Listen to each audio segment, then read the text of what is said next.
Greetings, gamers, and welcome to another live stream this week. This week, I figured we should stream something that well fits the week, which is Streets of Rage, because they announced Streets of Rage 4 is on its way. It's been well over 24 years since we've heard from the series, so I figure it's a good time to revisit it and start with the one that started it all.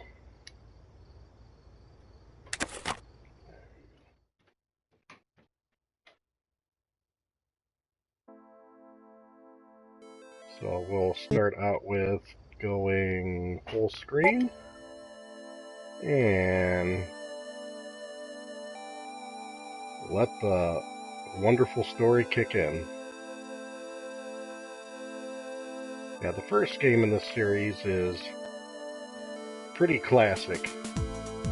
It basically took a lot of mechanics of beat-em-ups that were popular at the time and applied them and added a little bit more. Double Dragon was going on strong at the time, and Final Fight was going on strong. So when you have those two big names out there, how do you create a game that's going to stand out from all the others? And I think Streets of Rage found a way to do it.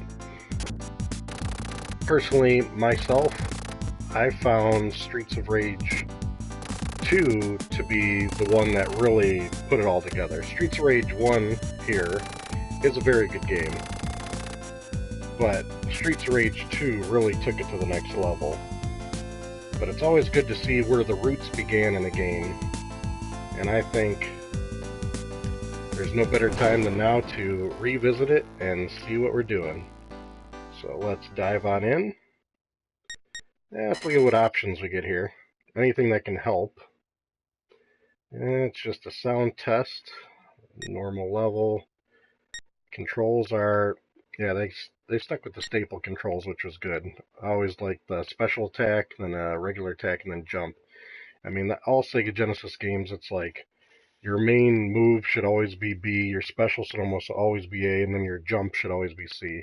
Anytime a game deviated from that, or you couldn't, change the controls on a Sega Genesis game to match that style, always found it aggravating. Alright, let's start off. Now you got your three original choices here. We have Adam, who is pretty much a powerhouse. And then you have Axel, which is the balanced character, I say, pretty much. He's got a good balance to him. And then you have the infamous Blaze, who is just the speed character. Now, when it came to Streets of Rage 1, I think Axel was pretty much my best fit, but Axel wasn't always my best fit throughout the entire series. He's a good overall character all around, though. You can't go wrong when you start with Axel. But I will say, Streets of Rage 1, with all the limitations and differences, I think it was only like a 4 meg cart or something. 4 mega power we're talking here, Streets of Rage 1, and how much they jam-packed in with 4 mega power. It's just incredible here. I mean, the music is really iconic. I mean, everybody goes to Streets of Rage 2 for the music, but Streets of Rage 1 really just started it. I mean, the music's phenomenal, and Streets of Rage 1 and 2. And then Streets of Rage 3, I don't know what happened to that one. Streets of Rage 3, there's a couple tunes that I actually enjoy in Streets of Rage 3. But I will admit, overall Streets of Rage 3 soundtrack is pretty rough. It's nowhere near the quality of the predecessors. And I don't know what's that reason, because Yuzo Koshiro, who did the fantastic music for the entire series, it still isn't confirmed if he's going to be doing the music for Streets of Rage 4 coming out. Hopefully he will, but we don't know.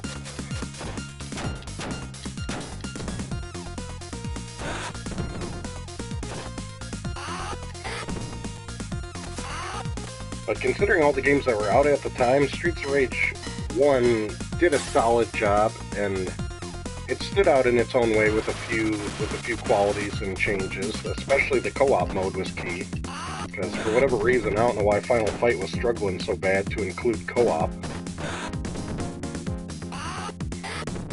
in their games. That was pretty annoying about Final Fight.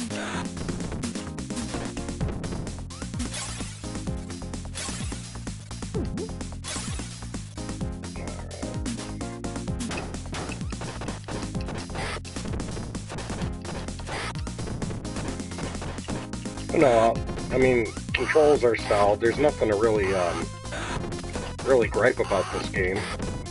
I mean, you can nitpick it a bit for maybe the graphics and stuff, but in my opinion, that's null and void because the size of the cartridge at the time they used was nowhere near the size.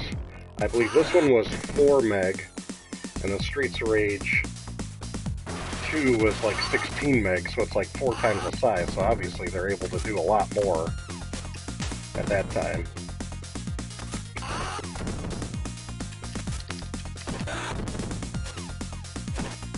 Gotta love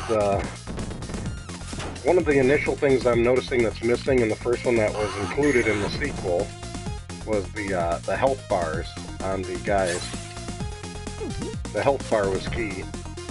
So it was nice to see how much health an enemy had while you're fighting them. And this one, it's just a guessing game. Like, how many times have I knocked them down? Are they going to stay down?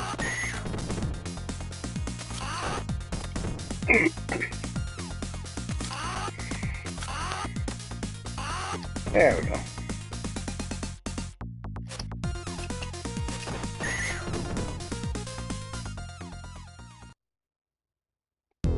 Classic boss music. Great. I never was good at timing the bosses in this one. I give them a present. We'll call in for some backup on the boss. Hopefully I'll do some damage to him. There we go. That's a chunk. That'll help. Is that a boomerang he's got? That's one hell of a weapon he's got there at the boomerang. Nice. And first level is behind us, or round, I should say. Done and done. Yeah, it's kind of funny playing Streets of Rage solo. This was a game that, as much as I loved it and enjoyed it, and it is still a good game to play single player, it's just not one that I pulled off the shelf unless you had a player 2 available, you know. Playing this one solo is still a solid experience, but it's like anything else. If you've experienced it with 2 players, in my opinion, it's kind of hard to go back to 1 player, because you know what you're missing out on with 2-player fun action.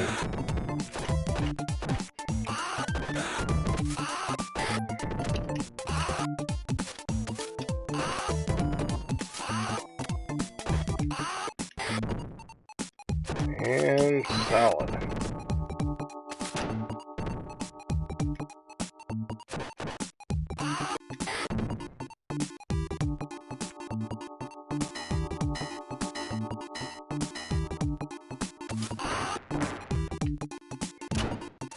Yeah, they didn't keep the beer bottle in the sequels. The beer bottle is a exclusive weapon of the first one, from what I recall. I will say it does seem like they timed when to give you health well in this game so far. It seems like always when I got a good dent in the health meter here, they hooked me up with some more.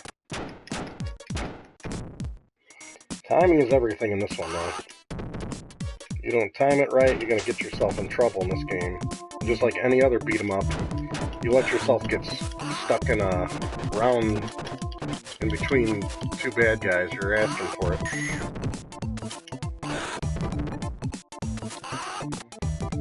It's kind of weird. Axel's like jump move. It's like kind of like a knee or something. He upgraded to an actual jump kick in the later series. There we go.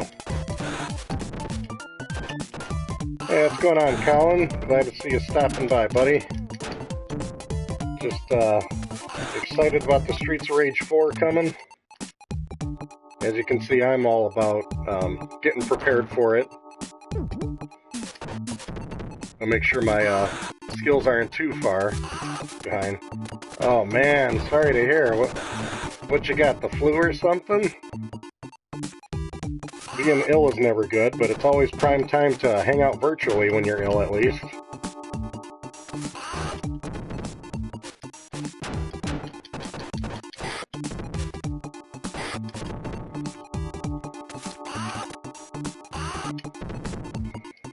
No, not the carnies. It's never good when the carnies start fighting you. Oh man, the flu's the worst. Sorry to hear, buddy. Well, my only advice on that is a whole lot of rest and plenty of fluids. Okay, well if you can't touch this guy, what are you supposed to do with him?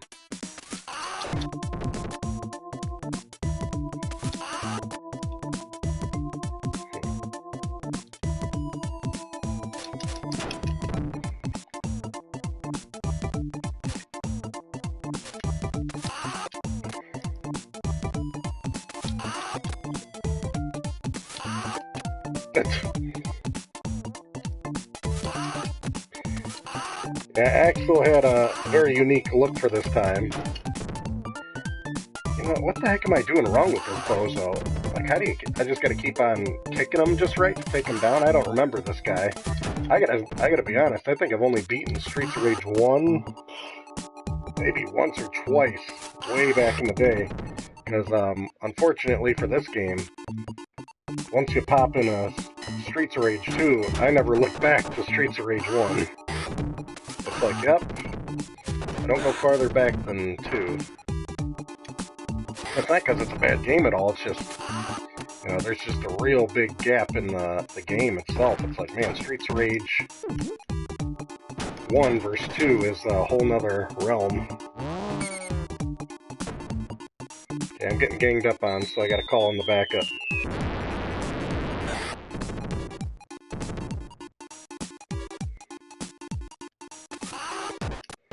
One and 3? Wow, well you're definitely missing out, buddy, because 2 is arguably the best one of the entire series. Man, that's nuts. 3 is good, though. I mean, I enjoy 3. That's good. If 1's your favorite and you got any tips for me, please share with the group, because I am rusty to say the least about this. Okay, this guy's gonna have a... Soundtrack is gold, though, number 1. The soundtrack in 1 is way better than 3. And I'd say it's on par with 2. Yikes.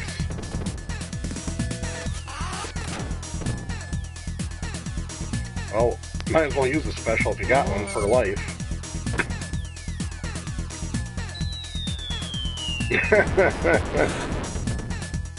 Yeah, it is key to play not single player in this game. That is key. Unfortunately, I don't have an older brother. And flying solo tonight, to say the least. But we did survive that, at least.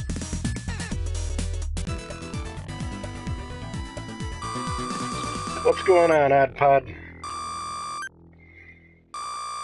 So, is everybody excited about Streets of Rage 4? Any optimistic thoughts? Any pessimistic thoughts? I mean, myself, I'm excited about it overall, but I do have my concerns, and a big one for me for the concern is the gameplay and the graphics. I mean, the graphics, I just don't care for the art style that they went with, from what I saw with Streets of Rage 4. You know, maybe that's a real prototype that they showed. I really think that they should have went with more of a pixel polish route. But then again, I grew up playing the game, so I know it of one way. Maybe other fans of the series think different. But graphics still is the second most important thing. The gameplay is key. And if the gameplay gameplay feels solid. I think it'll be good no matter what.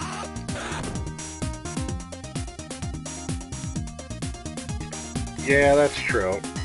I don't think it's not going to be a whole bunch of just like rehash of Streets of Rage 2. Because honestly, I said I kind of liked the idea of something new because I don't know if you guys ever played Streets of Rage Remake. They did a fantastic job of covering all those options that you could possibly want in a Streets of Rage game. Well, that's a lot of people. I'm just hitting the button, the heck with it. And Streets of Rage Remake is based off the same, you know, graphical engine in it. I just really like how they included everybody in it. Man, that roster was just phenomenal that they did in Streets of Rage Remake.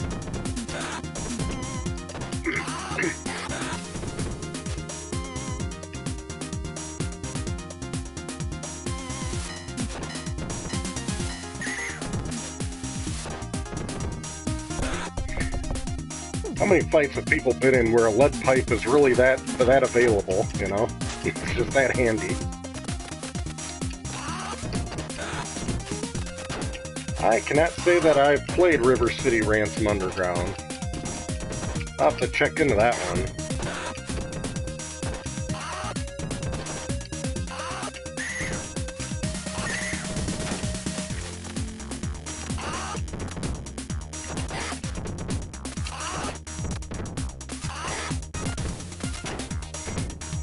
Yeah, with one, I gotta say it's, I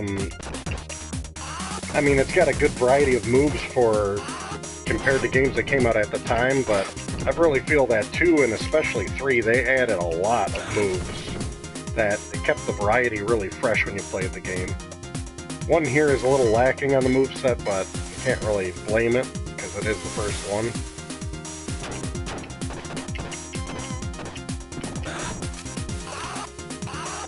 I mean, you do have some good throws. You have weapons, which makes a big difference.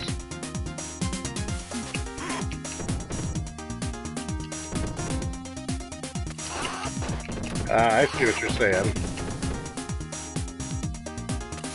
Yeah, it's going to be interesting what it turns out to be. I mean, I hope the action is fast-paced, which it looks like it's going to be. I mean, and a real big question is, they didn't really say what platform it's going to be on. By the looks of the game, I'd say it doesn't look like it's going to be very demanding graphically. So it could probably easily be ported to all the modern consoles.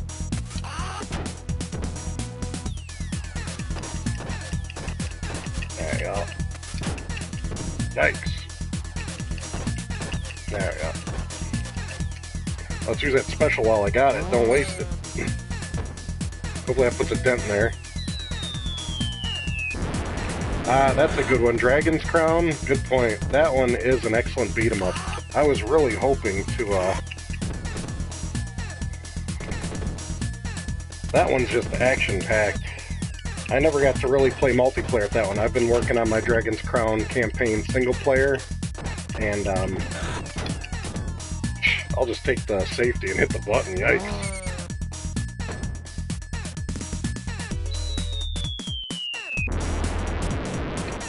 Well, I don't exactly know which cat you voiced, but that's always cool to have said that you've done.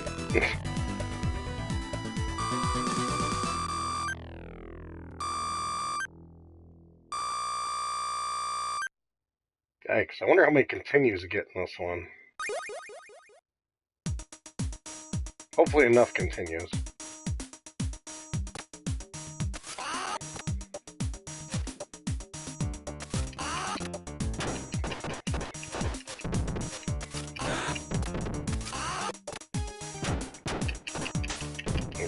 Now we're just getting crowded. Okay, there's just too many guys on me. You're going to lose your whole lifeline for that. And if you're going to lose a life, then you gain another special, so you might as well use it, I suppose. That's the other thing, too, that I'm not so used to with number 1, is that in Streets of Rage 2 and 3, obviously, you have a special that just takes a little bit off your health bar if you get in a jam and you got to use it. But in this one, you only get 1 take, and if you get in a jam after that, you're just SOL until you close out the round, so that's kind of frustrating.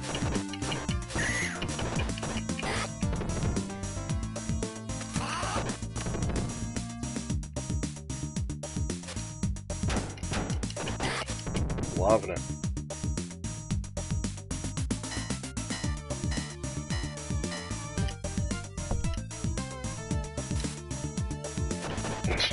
Okay, a smoke bomb to the face. Then knife him.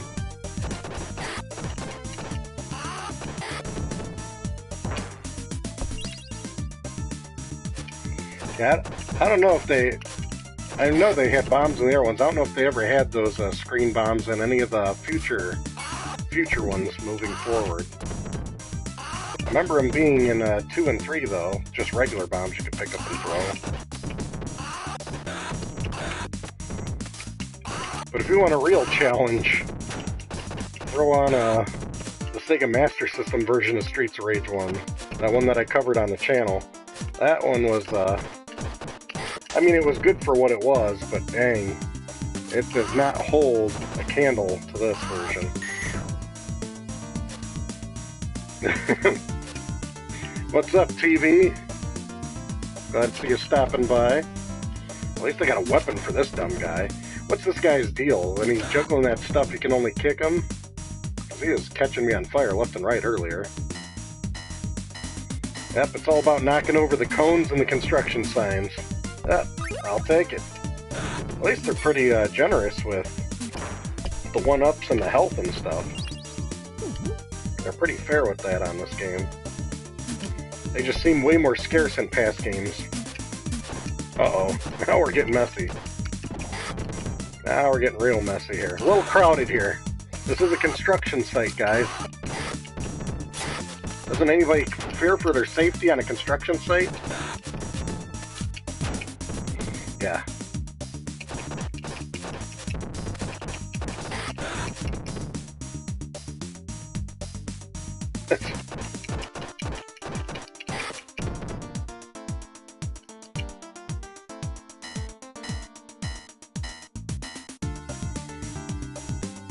Yeah, but it's going to be interesting as things unravel in the Streets of Rage 4 story, I gotta say. And a lot of things, everybody's got their own ideas of what's going to happen, and only Sega knows at this point.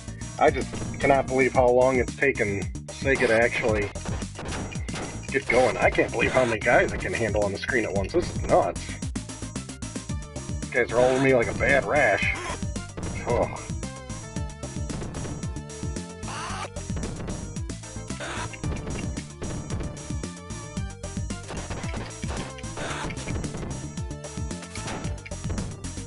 And their timing is just spot on, it seems. Oops, and then my fat thumb hits the wrong button. Alright, guess we'll be using that.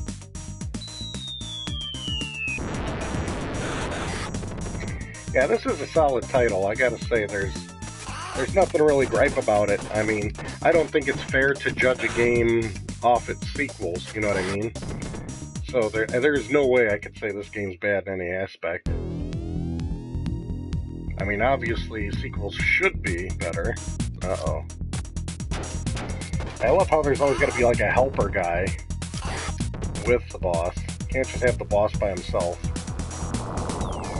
Oh, man. It's good old Chili.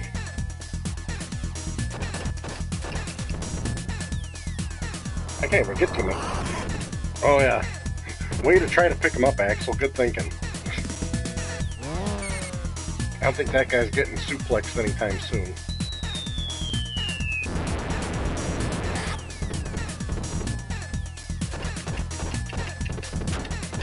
I didn't even seem to really impact them much. Yikes. Oh, look at that timing. Well, we do have this advantage. I can't forget about it now.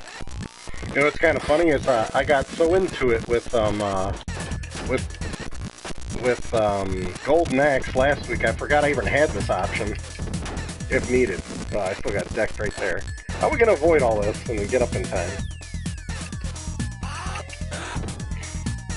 Am I supposed to be throwing the other guy at him, possibly? Because just fighting him ain't working out as well as I had hoped. Yikes. That fire is killer. Yeah, he's getting a lot of hits in there. Let's just try to time this just right here.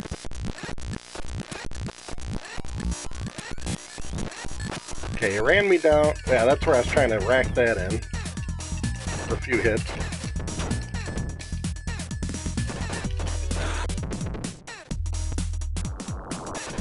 Yeah, that's true.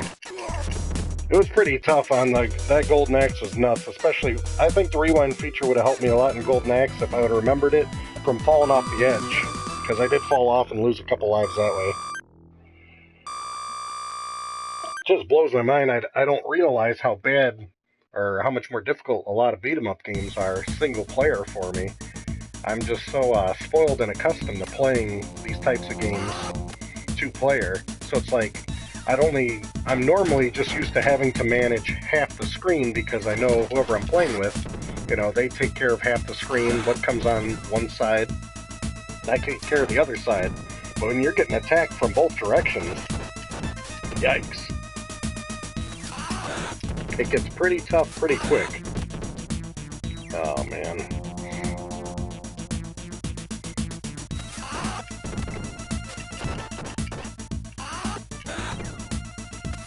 How many knife guys are gonna have? They're not even dropping the knife when you,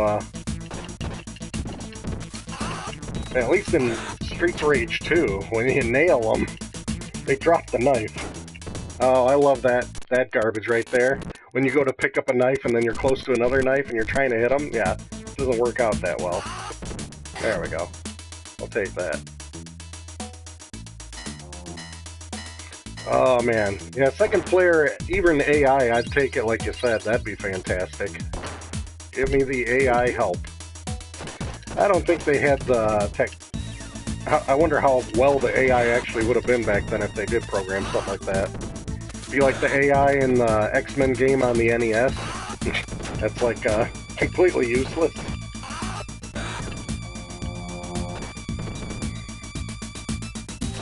Yeah, now this is just crowded. I just can't get over how many guys are on the screen at once.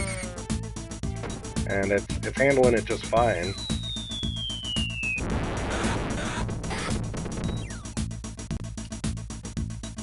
What, he wasn't on the screen so he doesn't get any? That's some action there.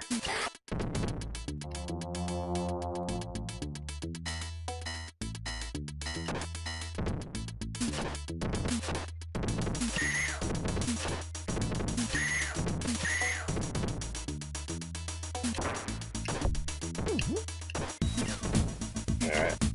Hope this bat lasts. Of course, somebody squeaks one out, so I can't hold on to it any longer.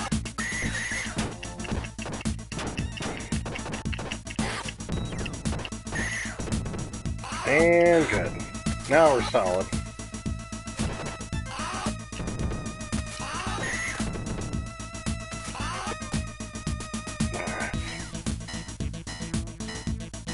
I can't remember offhand. Most Streets of Rage games are about 7 rounds. I don't know if this one is a lot more or less, being the original. Well, I can put your name in right now. That's fun. Yeah. I remember the fun thing that I liked about a lot of other Streets of Rage games is that you could actually put in how many, what's the word I'm looking for? You can change characters between deaths, so it's like, okay, I'll do that. And I don't know if this one's going to allow me to do that or not, because I'm feeling Axel's a little slow. So I'm thinking I might have made the mistake of not picking Blaze for this one. Aw, crud. It just says continue and you're stuck with Axel the whole way. Yikes. Well, that's going to be interesting. Axel the whole way. I was hoping I'd be able to switch characters between continues, so that must be only Streets of Rage 2 and better. But maybe they did that for replay value, you know? It's like, yep, if you want to play with that character, then... Oh, nice. And bring this guy on.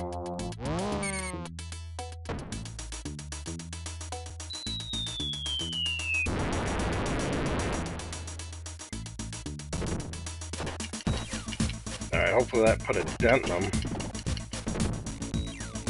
This guy's tricky. Gotta time him just right, because if he lands his hit, you're in trouble.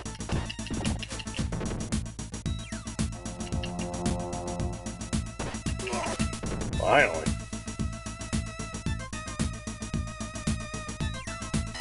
And of course, he's just the tip of the iceberg. Great.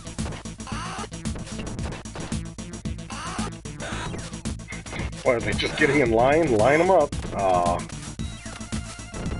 Okay. That's a little messy. Oh, now I get an extra call. There we go. That's probably a good time to use it. Right there. With all that madness. Jeez.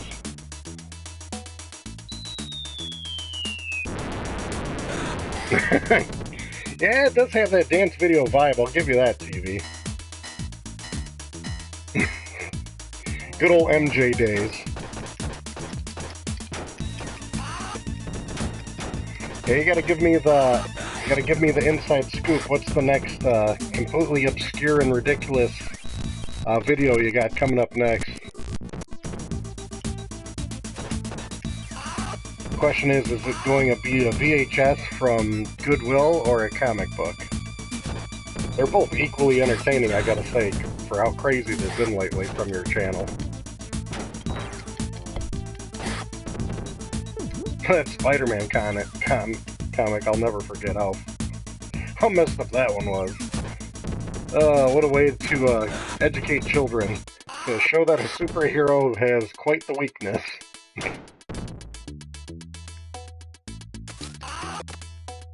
Okay, now this guy, I don't fully get it. It's like you gotta knock him down with only kicks or something, because he just ain't going down any other way. It's not like you can go up and punch him. You gotta knock all these stupid things out of us. There we go.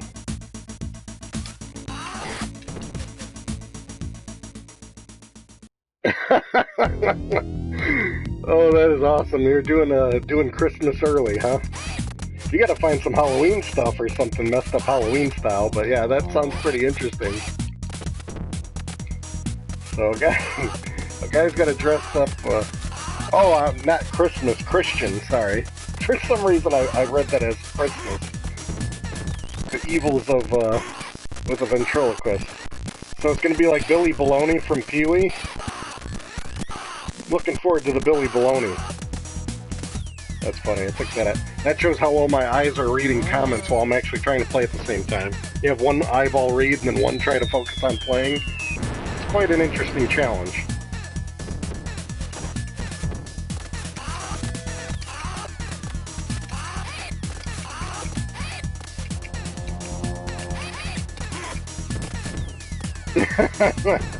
That bad, huh? Man, one throw took out that much health. These chicks are something else. You know, it's one thing to have a bad ventriloquist dummy, but to have one and be a bad ventriloquist? What a mess. What a mess. I don't know how I'm gonna take these ladies out. They're just too quick on the draw for me. Yeah, I learned my lesson. If I ever play Streets of Rage 1 again, I'm picking Blaze, because Axel is just too slow for my taste here. I really thought he was the go-to, because he worked out pretty well for me in the Sega Master System version, so I thought it was going to work out similarly as well. Man, look at that. One move, it's like half your health that they pull off on you. Alright, now you're just robbing me of my health here. These ladies are something else. Yeah, I never thought ventriloquism was a great way to communicate with children. If anything, I thought it was a way to terrify them. Or torture them, maybe. You ain't gonna get me. Oh, no. Dang it, you tried to turn around to smack him, nothing. You can't kick him. Dang it. I'm like in mid-punch and they're grabbing me. How are you supposed to take these ladies out? Look at that.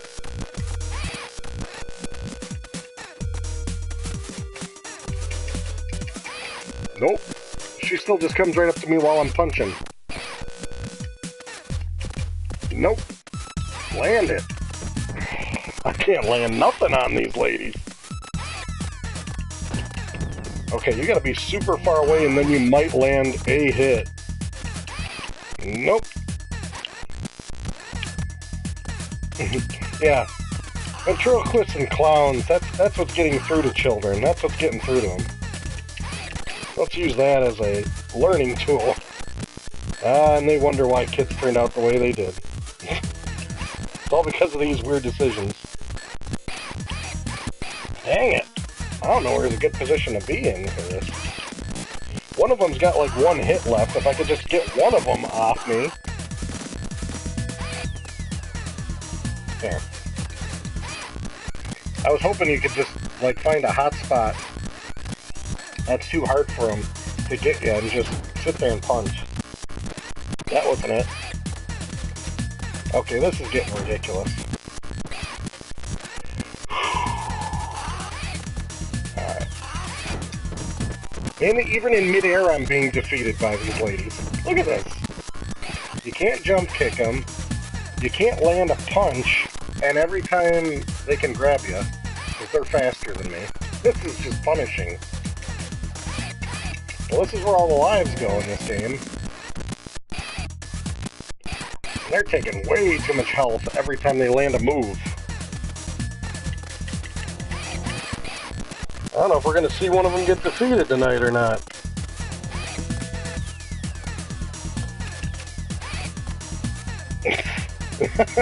The new game should have a noob easy level. This one's only on normal. I didn't do nothing fancy with this one. It's like I gotta prance around and hope that I land a hit somehow. I'm not seeing it. There, like I magically landed a hit, and it still wasn't enough to take him out. I don't even know how I landed those hits, but I'll take it. Let go of me.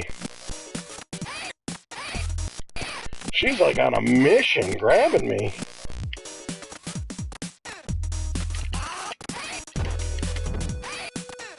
And how many more hits are they gonna take before either of them go? Finally. Not so tough without your little sister, huh? Well, maybe she is. Finally. That was way more difficult than it should have been. That's only stage 5. I'm really curious how many stages are actually in this one. Yeah, we barely survived that one. So now it's going to get real fun.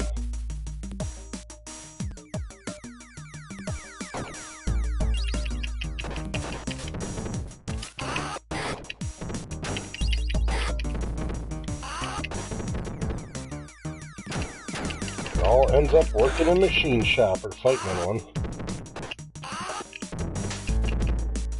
Oh boy.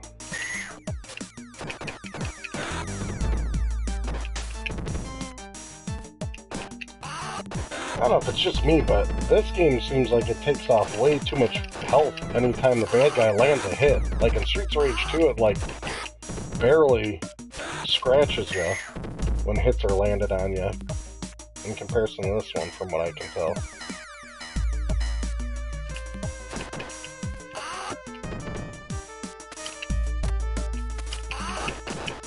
What an interesting way to fight with a knife. A guy that would come at you with a knife is just gonna hold it that way and run straight at you, apparently. Is that the gangster way to take out people with a knife?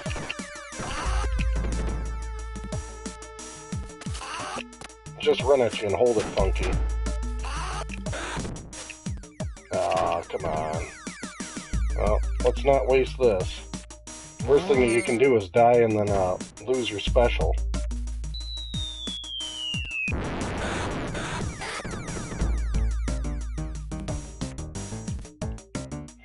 And I probably should have used it on him. Shouldn't have wasted it until that guy was around.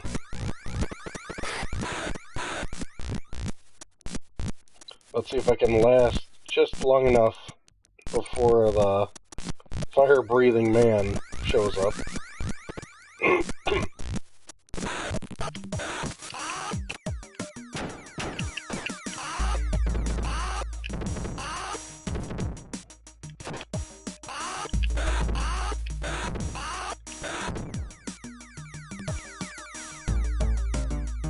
Now, this is the guy we want to use it on.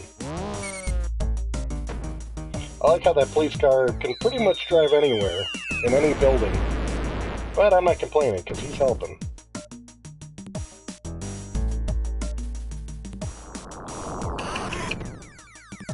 Yeah, Axel, try picking him up.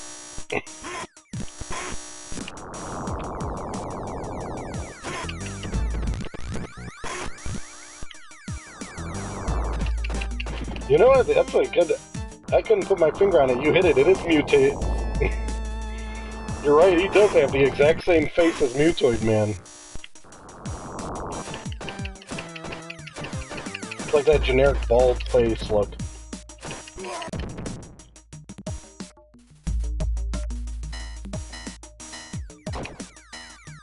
Yeah, at least they refill you.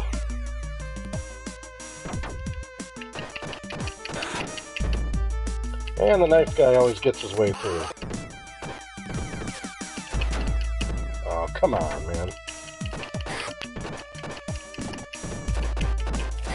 There we go. Oh, nothing's more fun than fighting on those things. Conveyor belts. Loving fighting against that.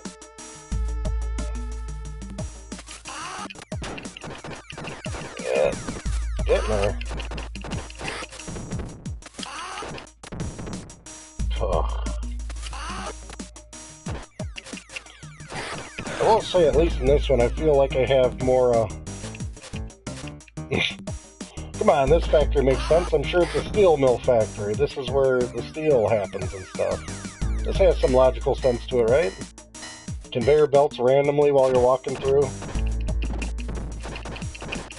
No workers around, must be after hours. Smoke bomb to the face.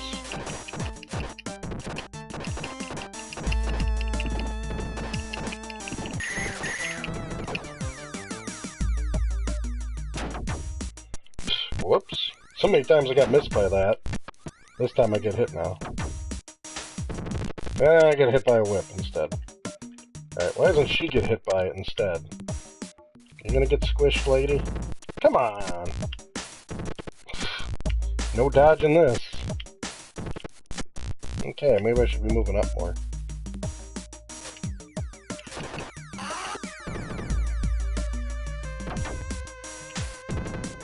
She's like whipping me through the wall.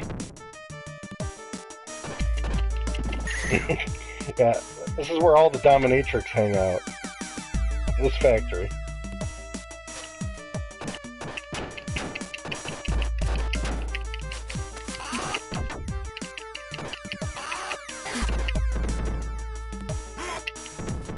I just love how out of nowhere that they just get a second wind and they can run as fast as they want and then nail ya. Drive me nuts. Even when they're on a conveyor belt, they can run like greased lightning on that conveyor belt. Whereas I'm slowing down and struggling. Okay, how about some health?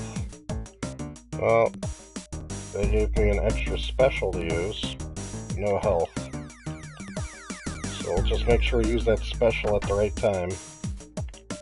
Guess use it on these two yo-yos, because I ain't got much health.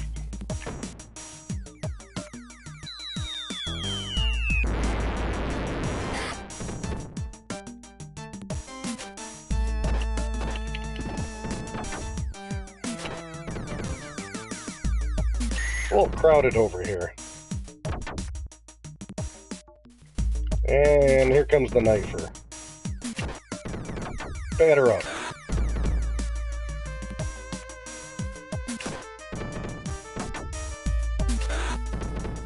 Such an odd spot. They're just kind of hidden in the corner of the screen here.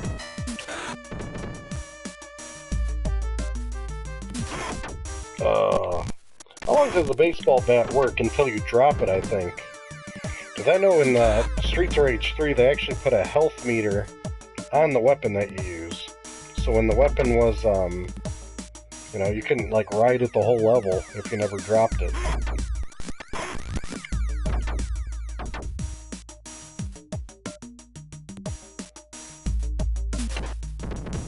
It looks like that may be a possibility in this one. Just don't ever drop the bat or get hit and lose it.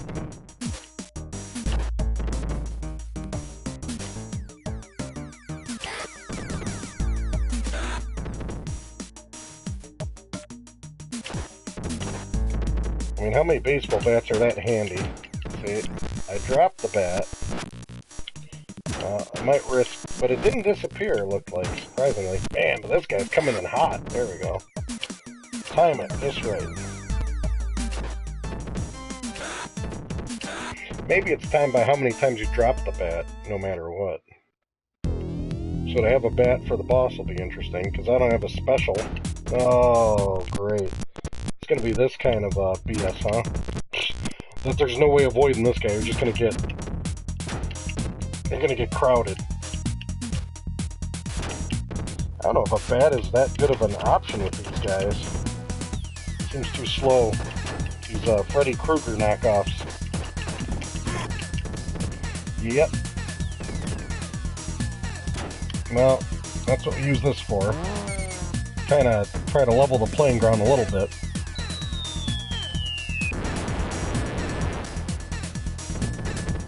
And that didn't take off as much health as it looks like it should have.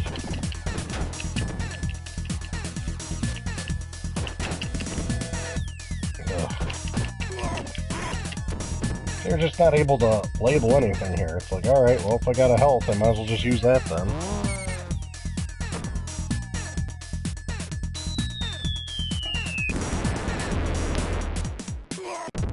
That'll finish him off. Refill that special meter.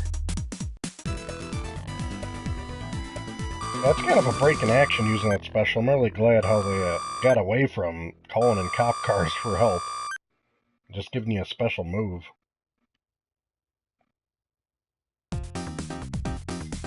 Round 7 means business. Oh boy. It's not a beat 'em up without an elevator level. We all know this.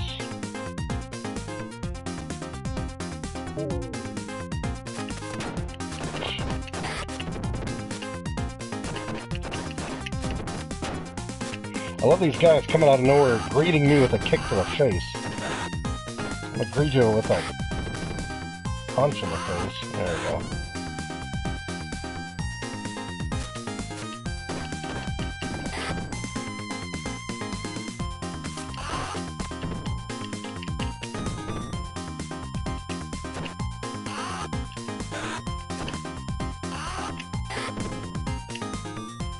Alright. That's the elevator knowing to go up. Who's running this elevator?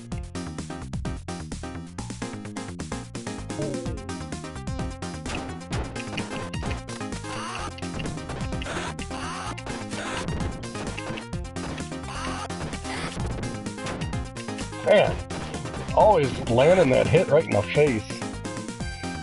Well, this is interesting. How are they going to pull this off on an elevator? Well, they still pull it off. That's too simple to stop you by just turning off that elevator. You know that.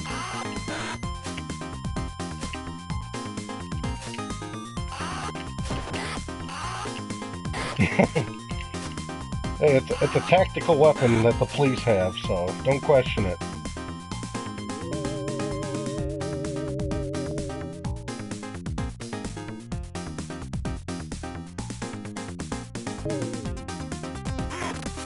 Nice.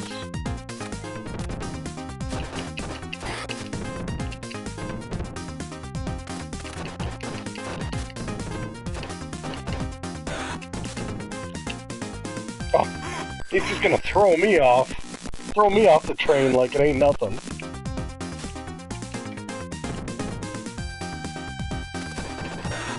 Don't make me call in that long-range weapon, you guys.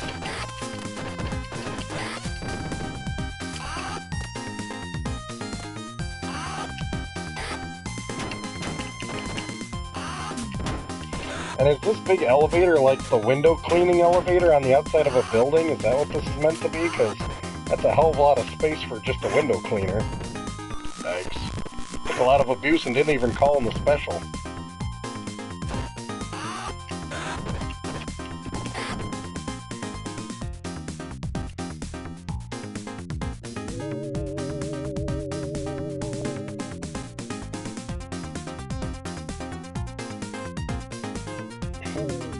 Yeah, the police got all these great weapons. I think they're out of control still with the police because it's all corruption. But hey, let's see this long-range weapon in action again. I love how it's like shooting up and under. It's like a homing missile the way that's landing. Look at that, that's brilliant.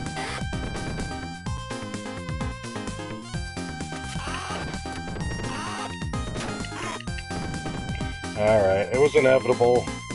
We're gonna lose a life on that one. It was gonna happen, no matter what we did. We have to AAA that one. Uh-oh, using up those continues. Man, that really stinks. You cannot change characters between this.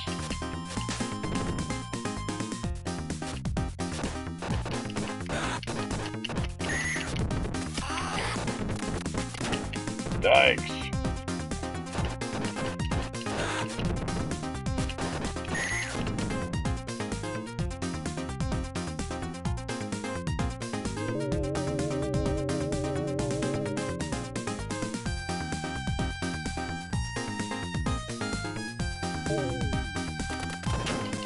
Okay, now that's just nuts. How many guys are just landing on you?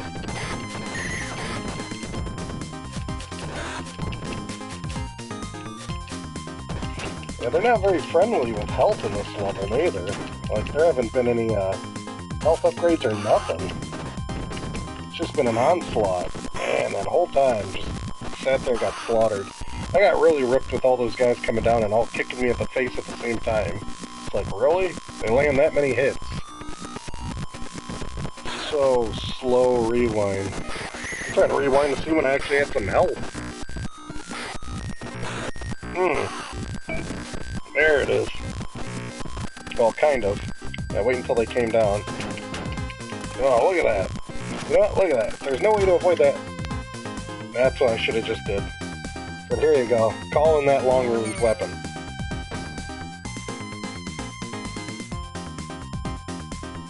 Yeah, I wonder if it's the same amount of enemies, whether it's single player or two-player, because with how many guys that are coming at me at once, it really feels like this should be should be for two players, not one. I mean, I know it's a higher level, but dang, this is just madness.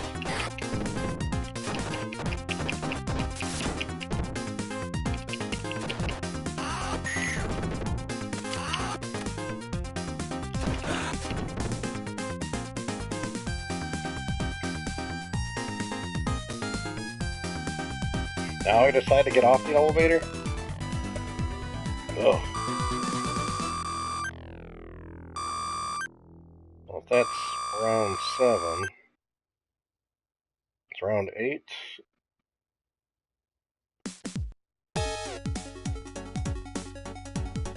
Alright, looks like we're in the penthouse or the mansion or something. Oof. And apparently, you gotta look out for these,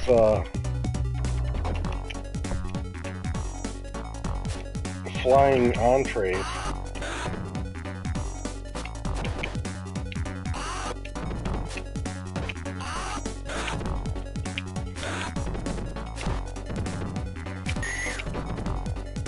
Stab your way through this one.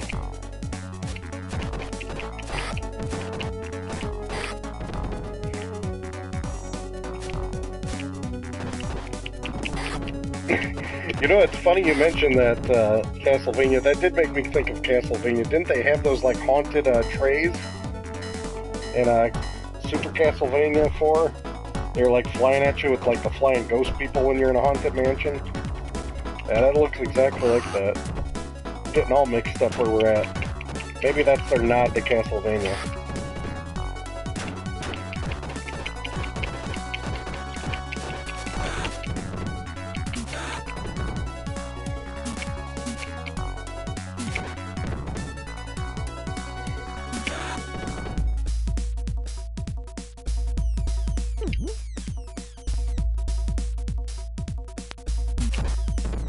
Alright.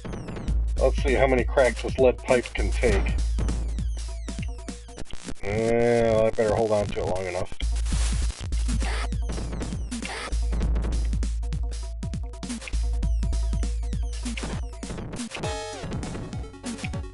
I'm surprised they're getting up after taking a whack with a lead pipe. I think you would be down for a little while. Oh man, boss rush time. And the fun part about all this is it's a boss rush, and even though that wonderful... that was a rip. Even though that wonderful police vehicle with all that military, you know, power can't sneak in through a window somehow and help me out. I guess I should be moving down, not up.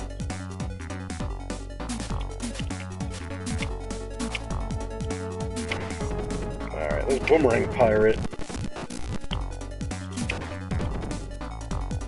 I'm taking a fair share of cracks here.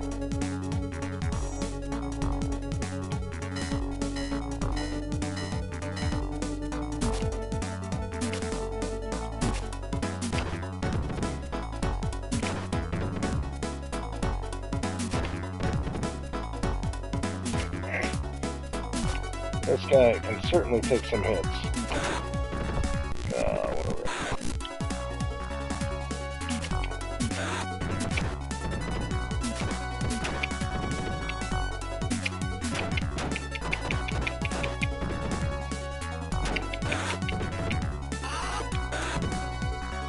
Whatever. No. Oof. Yeah. There we go. Time it just right. Hey, he tried to take my lead pipe away. Alright, these guys are just too fast.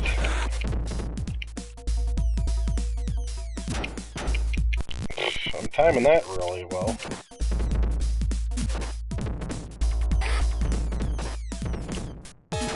Well, at least those things can hit the bad guys too. It's not just strictly me, even though they're gunning for me.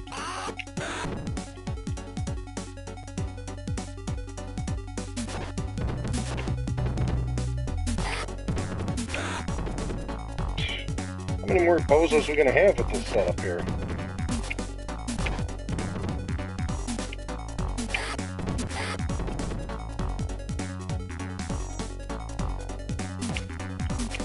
Great. Now we're gonna get the pallet swap bosses. They're all enhanced. I don't know if a pipe is a good weapon with this boss. I don't think so, because you can't really get close to this guy.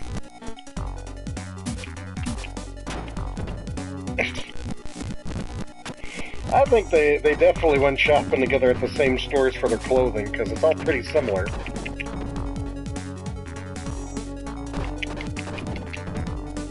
You know, what stinks about all these bosses is no health meter, once again.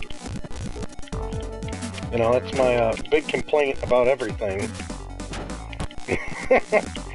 Yes, you have a good point there, Funky. This guy might need to see a chiropractor with the way he's bending over like a T-Rex, and I can't even get up. I can't even get away from this guy. I don't think there's a way to avoid this spot. Nope, he's still nailing me either way. You know what? I should probably walk right into him and hope I can grab him. No, can't do it that way. Not enough to get away from him, is there? That way works. Kind of. Alright, hell with the pipe. The pipe does not work on this guy. You just gotta, like... You can't crowd him too much or he does that move like Wolverine. So if you crowd him, then he'll get you. But if you don't crowd him, then you might be able to sneak it. Dang, get away from me, dude. No, that didn't work either. Get far enough away. Finally. I hope there's like roast beef or mutton or whatever they give you for some health. No, I get a smoke bomb. This is my solution. A smoke bomb? Here. There's that mutton. I need the mutton.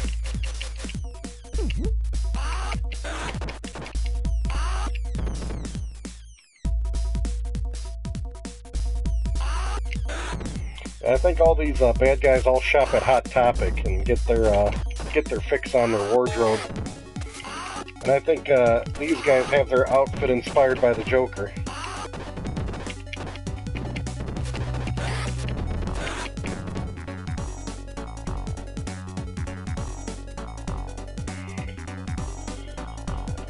Yeah, these passive-aggressive guys drive me nuts. You like try to get close to them, they run away, just get far enough so they can slide into you.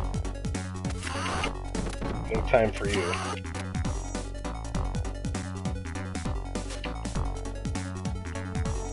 Well, eventually.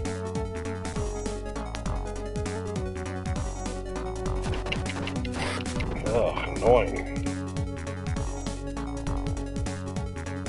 Ah. Hey, he came right in my hands. He just wanted to run right up to me and give me a hug, it looked like. He's a big fan. That wasn't a hug. Always reminds me of bear hugger. Need a hug. Okay, well, that's not working out. They made this guy way more difficult in Streets of Rage 2. I'm not complaining, but he's not as bad in this one as he is in Streets of Rage 2. In Streets of Rage 2, he wouldn't let you hold him. Not for that long, at least. Yeah, good old Ultimate Warrior. I think the real Ultimate Warrior could fight a little bit better than this strategy that this guy's using. Man. That's probably going to be the... Well, there's your mutton. I gotta take on these guys while I wait, so... Yeah, you know, they're going to chop me down to size. Speed on these guys is annoying.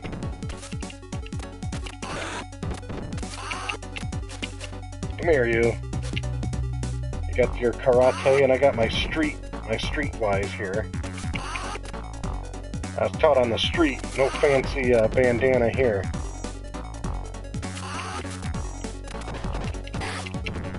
There we go.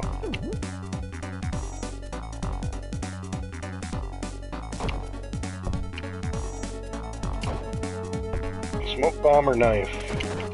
Or both? Yeah, I just want to grab a smoke bomb and throw it in his face, but it wasn't letting me time that right.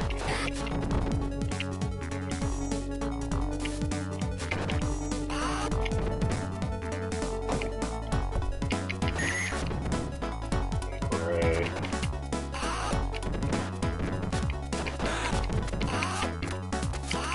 Like, how many people are actually in this penthouse that they can fit in this hotel room for this stuff? Well, Funky, you gotta give us your 2 cents on Streets of Rage 4. Everybody's already said their hopes, their aspirations, their thoughts. We're all staying optimistic about it, because last thing we need is another company to ruin a good IP. Oh boy. Yeah, whenever you say ruined IPs, I always think of all the great IPs that Rare had that Microsoft pretty much mucked up and never really did them right. It's like, what the heck? Ugh. Axel thinks he's Superman, always trying to pick this guy up. Dang, I can't get away from that flame. Nope, how about going up? Nope. Yeah, a lot of people ain't really feeling it neither. Is it the graphics? It's not a big take on the graphics. Cool D's finally here, so we can get his 2 cents on the Streets of Rage 4 madness. Oh, man. Stop trying to pick him up, Axel. I'm not even trying. I accidentally keep grabbing him. Yeah, I'm with you. The visuals on Streets of Rage 4 just don't click with me. I mean, I'm not even against modern video game visuals at all, but it's really that graphic style is so hokey. It's like, I don't know what they were thinking about it. Surprisingly, this guy's one of the worst for me. I hate this stupid fire guy. Can't get away from him that way neither. Oh, what's the way to approach him, like this? Yeah, and then every time my dumbass character's trying to frickin' pick him up and throw him. You idiot. It's like the only way I can land some hits is that way. You know, that's the problem. This guy is not easy. This guy's difficult for the wrong reasons. The game design only when you get close to him so you can start hitting him. I'm trying to punch him up close like you're supposed to, but then he automatically wants to grab on and pick him up, which hurts me. So it's like, how do you even keep a good distance to just punch this idiot? Because when you're trying to keep a good distance, then he does that stupid fire move. Now that's reaching me. So what are we doing wrong here? There, I'm supposed to like time it perfectly like that. Keep punching this idiot in the face. Like, yeah, there we go. That's what you got to do. Finally, just line it up just right. Dang, that guy's annoying as hell. Yeah, I'm really confused at the art style that they went with Streets of Rage 4. I mean, I kind of get it that they want things to look new, and kind of different, but not that different. I mean, that game almost looks like a Flash game with the way they did the graphics.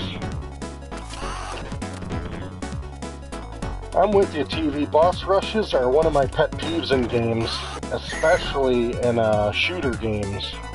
It's like, yep, even though I beat all these bosses, we're going to extend the last level, so you got to beat them all again. And it's like, come on, man. I mean, I get it. That's fine if you want kind of a boss to come back and fight a little bit back, but not do all the bosses all over again. Come on.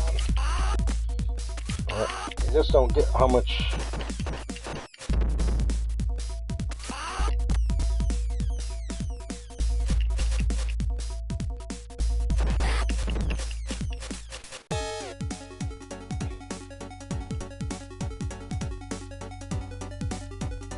Yeah, I did start the stream a little early today, just because I was going to see how far we could get in the Streets of Rage series here. I'm shooting for definitely Streets of Rage 1 at least. We're going to see how challenging this is going to get. And then, you know, we'll continue on with Streets of Rage 2 and see how the night goes with you guys. And if we can get to Streets of Rage 3, that'd be pretty braggable. But I don't think Streets of Rage 1 is super long. I don't think it's a super long game. It's definitely, say what, at least an hour or so? It's been about an hour.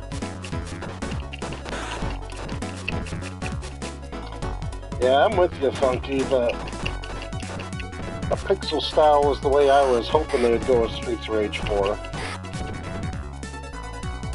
But I don't know.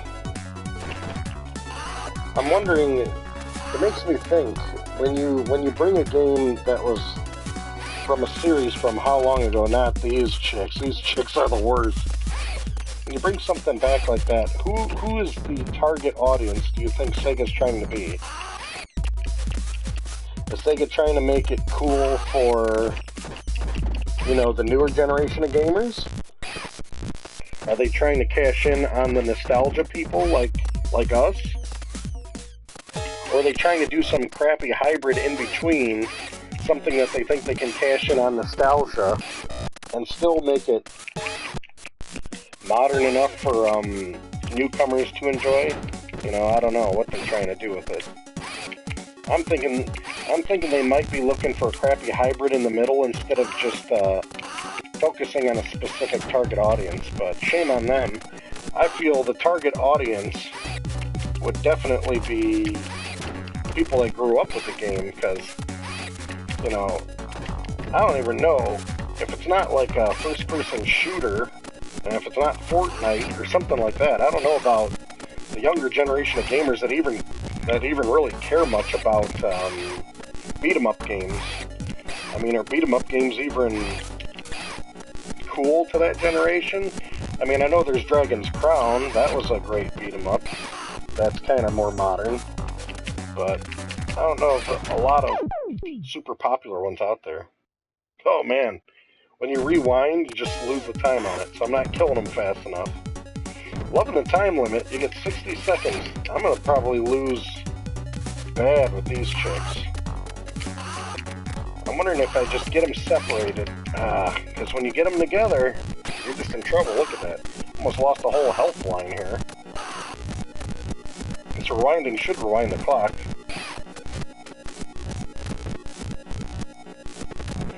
You know, that's funny that you mentioned the Turtles in Time remake with the 3D.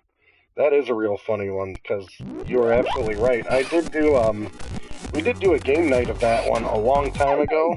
Oh yeah, I forgot. Can't do pass the time up. And you hit the nail on the head with that one. The graphics were alright. I mean, I still prefer the original graphics style, but it wasn't bad graphics, and the music was good in it. But, it's exactly what you said. The gameplay was jacked.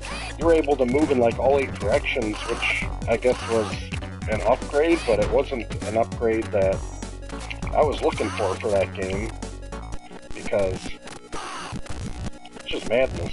I'm gonna need all the health I can hold on to here.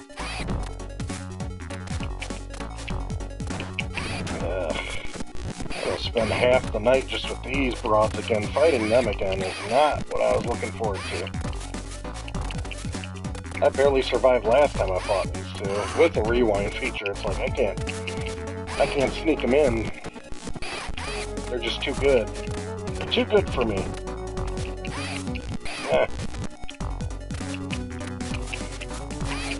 This reminds me of in a Streets of Rage 3, there's a woman duo like this that are pretty tough to fight in like a shark bar or something. And they used to really teach me a lesson there, but at least in Streets of Rage 3, I had a special ability that I could rely on that once they got close enough to me, I could spam it and get through it. But there's nothing here. You're not calling in the cop car. It's literally just hit them each time. Come on, let go of me, lady. I know I'm Axel and you want a piece of me, but... Dang.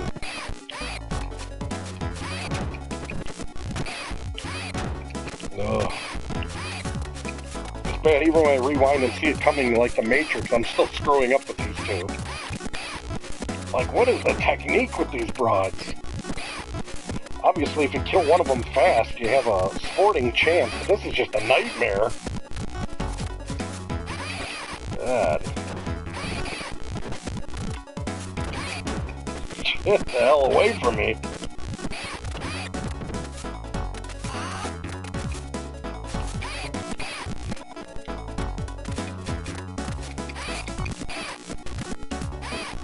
Yeah, my complaint with this one is Axel is just too dirt-ass slow for my liking.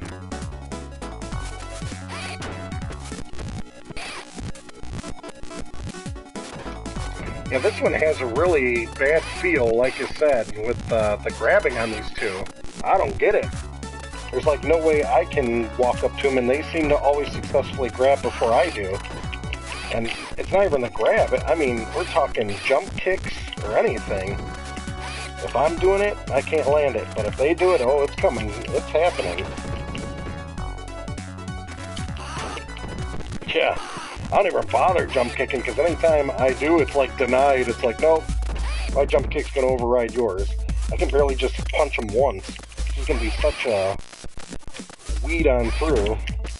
Look at all these cheap shots. Punishing. Finally. I don't even know how I pulled that off, but I'll take it. And of course, I'm sure it's never going to be enough damage on one just to ice him.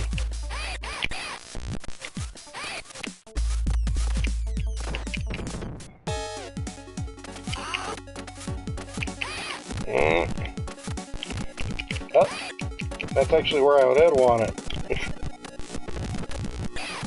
Dang it.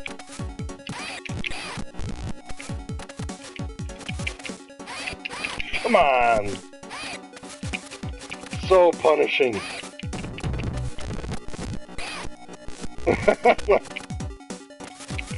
No, I don't know how to explain it. I did have a feasible... I did beat this back in the day. Me and Eric have beaten this one. But like I said, one player? No way, man. And like I said, with 2 players, you would have one of them preoccupied, so you wouldn't have 2 jumping all over you like a bad rash here. And that's what's really making it ridiculous here in this game. It's like, get away from me. Both of them, they're like cornering you. You can't get any breath of fresh air on them. Oh, that was nice.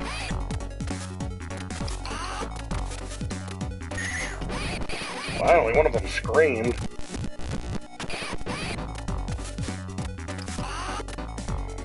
Oh. It's taking up the whole time clock. That's what's going to be killing me is the time clock, not the character. It's take too long to take out. How many freaking hits are they going to take, man? Got that right. Scream!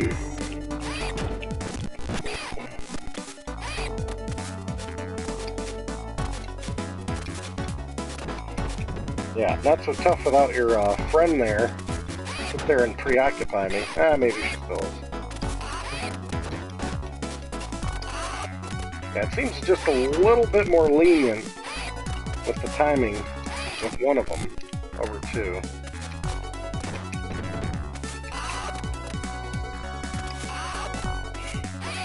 But look at the time again. She's just eating up the entire time clock, and anytime I go near her, she's gonna jump off the screen. Great. Oh, come on, broad. Yeah, and I turn around, and I'm getting laid out every time. She gets the grab over me. What is this? No scream. Still. I'm gonna lose a life because this broad keeps dodging me for so long. So it's not only just dying from that. And what is the purpose of a time limit on a beat 'em up like this? At least Golden Axe didn't have that. Yeah, and then she dies, of course, because she killed me by time. Well,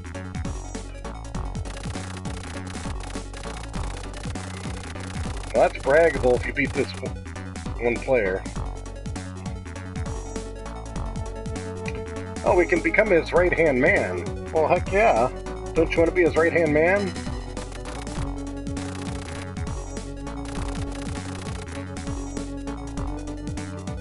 What's my reward? Do I get a good reward? I became his right-hand man.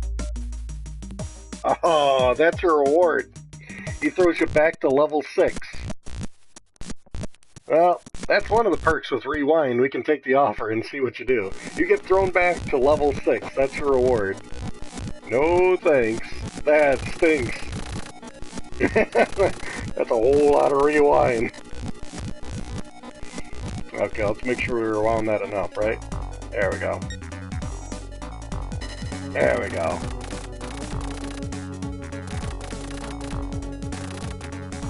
He's gonna oblige. Oh boy. What do we got now?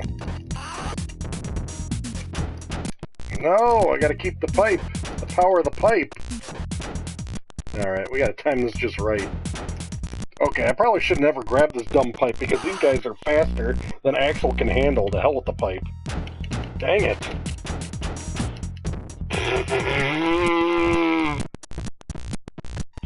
Hey, what's going on, Ryu? I started the stream a little too early. I guess everybody's not too happy about that.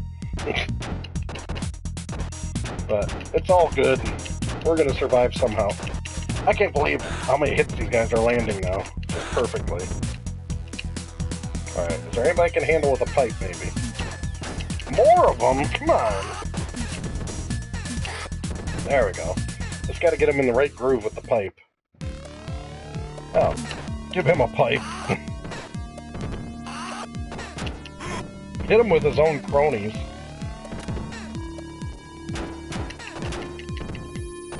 I wish I could call in my military help. Boy, he just mows you down, man. He mows you down quick. Now, let's see what we can do with that. Spike him.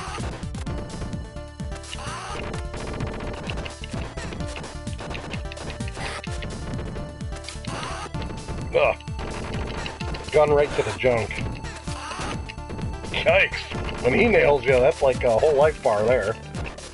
But at least he's a larger target. So.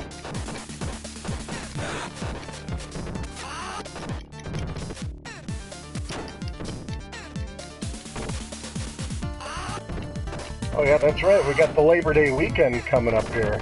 So you can do some bonus streaming there, Ryu? That's pretty cool. Oh, man. Hey, Funky, wrestling, I stopped with the pro wrestling in the 90s. I was in the Hulk Hogan era of things. Back when it was, you know, WWF. I think when it went to WWE, I stopped watching pro wrestling back then. But I was a big fan in the 80s and 90s for the most part. Well, it's funny that the end boss is easier than those two girls that you fight before you get to the end boss. Madness. Just madness in this game. If you want a real nightmare, his bodyguard should have been those two girls and give them a long health bar.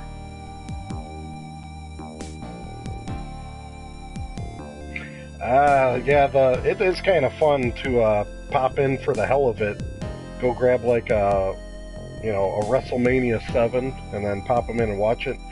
I mean, as long as you're not so familiar with it that you know what the outcome's going to be for every match, it's kind of fun to just be like, hey, let's go back to 1991 and see what happened in WrestleMania. Wrestling game favorites? Man, back in the day, I played a lot of NWO vs. WCW on the N64, and I think it was WWF Warzone I played a lot of. Those were the two big ones I played the majority, because wrestling was really big, I mean, with the 90s and then on the N64, and I just remember having those 4-player matches, and those games haven't aged well nowadays, but they were super fun for the time of having, WCW versus NWO and stuff. And I liked how all the characters were customizable and stuff. Those were pretty badass. Yeah, the 64 was, that was the wrestling machine back then for wrestling games. It really was. Man. Well, that's Streets of Rage 1, and I gotta say, I am not really interested in coming back to Streets of Rage 1 in one player. I don't think it's that balanced for one player, especially with a lot of those bosses and situations where you gotta distract one over the other. Alright, I'm all over this list here, and there's some AAAs on there, which a couple of those are probably me. The ones with the numbers that don't all end in 0. Well, that was it for Streets of Rage 1, but that's the whole treat. It is Streets of Rage Night. So, all we gotta do is see what's next on the shelf, guys. Is there any possibility that we can go to the Streets of Rage that I feel is the ultimate one to play? This is not one anybody should miss an opportunity on. If you were going to play, I think this one, I'm more confident in being single player being alright. Well, it's about time. Your cat was well overdue there, Coolity. Yeah, Streets of Rage 2. Now, I don't know how far we're going to get with this bad boy.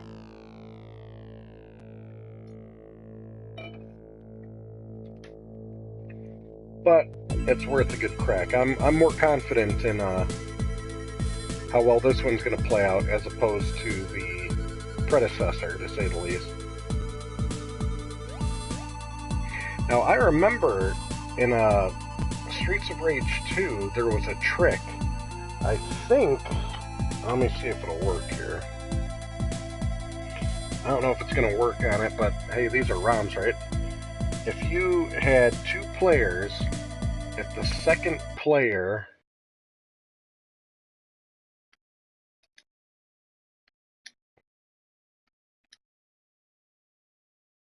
oops, there we go. Yeah, if the second player logged in with a controller, and then held on certain buttons in the option menu, I think it was like B and C or maybe A, B, and C or something, you could do some type of cheat in the option menu here. So let's take a look. Let's go to options. I think it was here on the players. So you can normally go up to 5 per continue, but I think if you held in a certain combination of buttons, you could hold in and get more.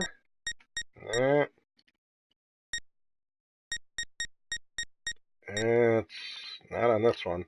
Actually, let me take a quick look here, because I'm just curious. Because I remember if you wanted to, you could probably bump it up a bit. Let's take a quick look at a Streets Rage 2.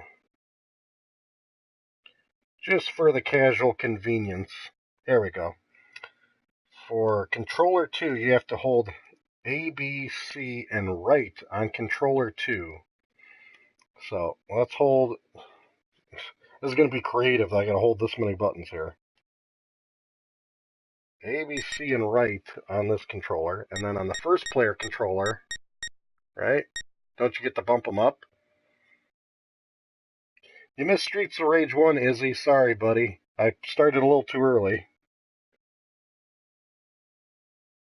Okay. Yeah, this says level and live select. Go to the main menu. Hold down A, B, C, and right on controller 2 while selecting options on controller 1. Whoops. I gotta hit select options first. So let's go to exit. And, well, let's hold all these. Dang it. See, it's kind of hard doing this when you only have 2 hands and so much else to work with here. So we're going to hold all these in and hope that I can press all the buttons at once here. And then I'm going to try to select. No. No. Dang it. See, I used to do it on my old Sega Genesis all the time. You could easily just hold in the 3 buttons. It's kind of wonky on these dumb PlayStation controllers. And then trying to bump it up. So, alright, I guess cheaters never win, right, guys? So I'm just going to try it out at the 5-player mark I'll give myself. I'll leave it on normal. And we're just going to see how far we can make it last. It's going to be an interesting, close challenge, because the 9 lives that they would let you bump, that's driving me nuts, because I think this would still work. A, B, and C got to be these buttons.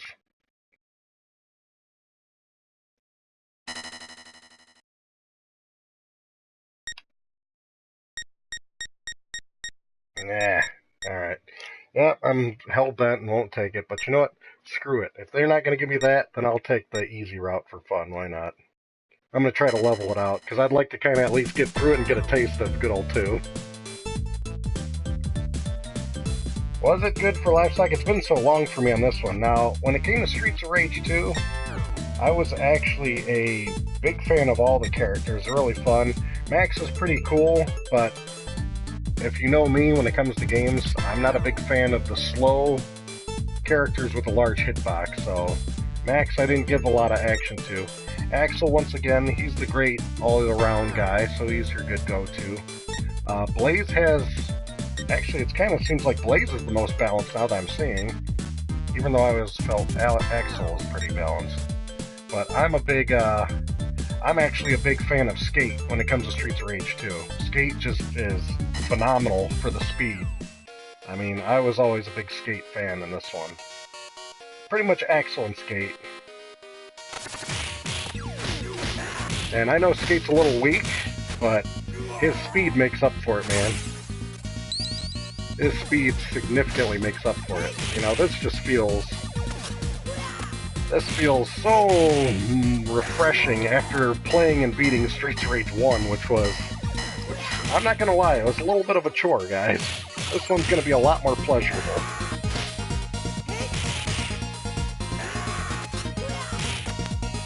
Okay, Escape's got the awesome corkscrew attack. You can't go wrong with that one.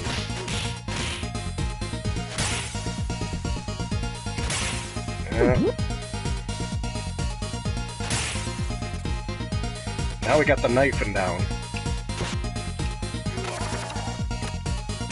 Now, Skate's pretty badass. I love all his moves.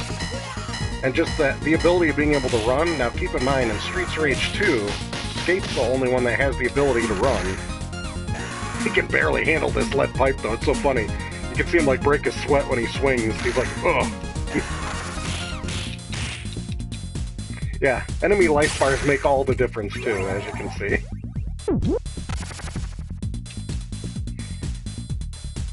And back to the way that they hold their knives. And here's the other way. It's actually easier in this one to throw knives. I was struggling being able to throw knives in the other one. Yeah. I fully understand. This game really can take the test of time. Not that I'm saying Streets of Rage 1 is bad in any capacity, but Streets of Rage 2, it's like... You know, Streets of Rage 1 is hamburger, then this is Flamin' Yan. I mean, it's just a whole different realm.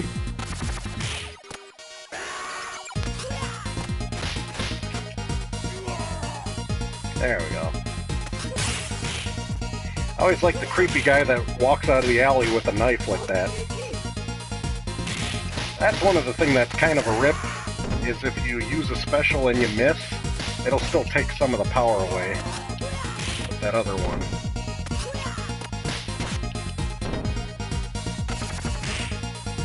I love that spin move. Gets me out of a lot of trouble.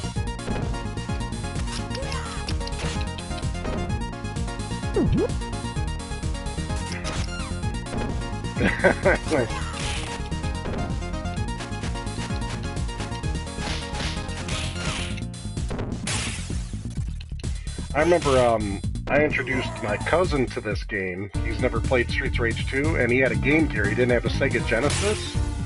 And then we went to FuncoLand together after playing, you know, we played this and had a good time. Then we went to FuncoLand, and he saw that they actually had a Streets of Rage 2 for the Game Gear, and he got so excited. He's like, oh, that game is so awesome. And, you know, you're a young, dumb kid. You're expecting the game to be pretty much identical or really close to the source material of what you played. And yeah, Streets of Rage 2 on the Game Gear is nothing like Streets of Rage 2 on the Sega Genesis. It's pretty bad. It's straight up, it's borderline awful. I can't remember, because I don't have a Game Gear, unfortunately.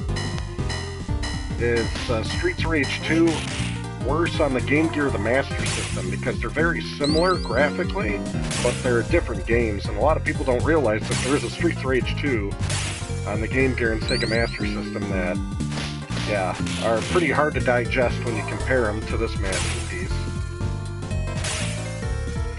Good old Electra, talking on the phone with her bartender.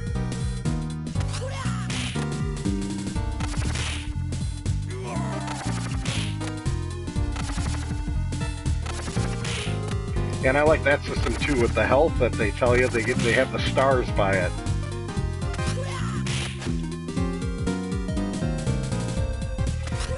Oh, you like it on the Game Gear? I don't remember it being that good.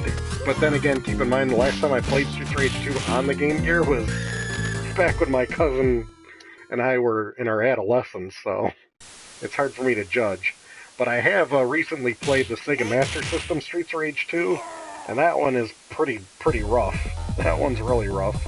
I don't know who's going to be defending that one successfully.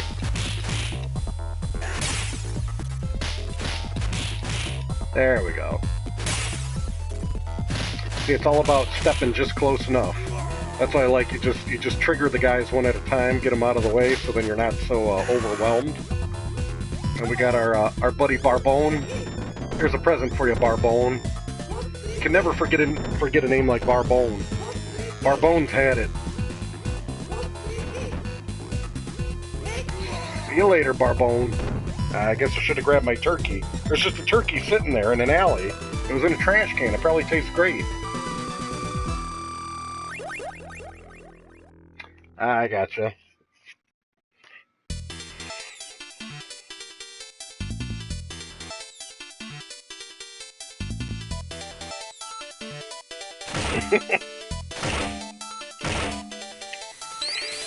Hey, wrong channel. You know, you don't want to get too complicated with a backstory of a character from a 16-bit era here, you know? His name's Skate, he loves to skate, it's all about skating here. Rollerblades were all the rage back then.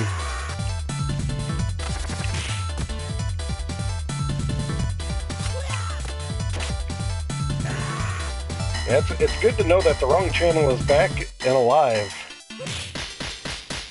I miss those in-depth things, but the Wrong Channel, he's, I believe he's a big Twitcher now. I don't keep up with Twitch as well, but if I'm ever on, he's definitely on my radar. I think he's playing Benedict Arnold by stopping by on YouTube. He's here to promote Twitch, aren't you, Wrong Channel?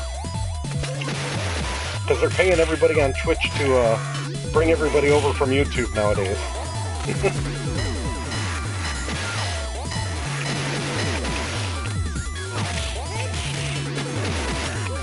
The one thing I was going to ask you guys your opinion about is, it's funny that I brought up another medium like that,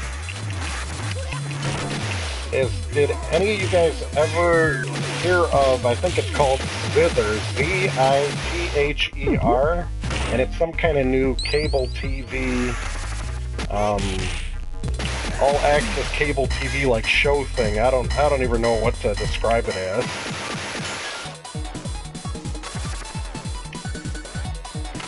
Oh, what's up, Mega Greg? Glad to see you stop by, buddy. Yeah, if you don't have Streets of Rage 3, man, I gotta admit, my Streets of Rage 2 and 3, I got all 3 of the Streets of Rages, and I luckily got them back. I got them when they actually came out. I got them from my childhood. I still kept them. So, I don't know. Is the Streets of Rage series a pricey one on the Genesis nowadays? Or is it still feasible? Mine are all complete, because literally, that's one of the things that I took care of well with Sega Genesis games. You can't go wrong with the Streets of Rage party, man. Everybody loves the Streets of Rage party.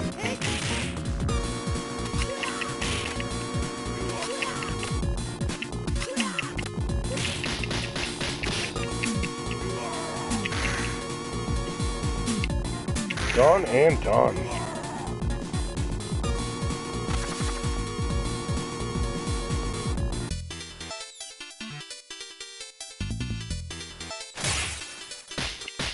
Okay. Yeah, I lucked out. I didn't really start keeping cases and everything till Sega Genesis back in the day, because obviously they had the great clamshell.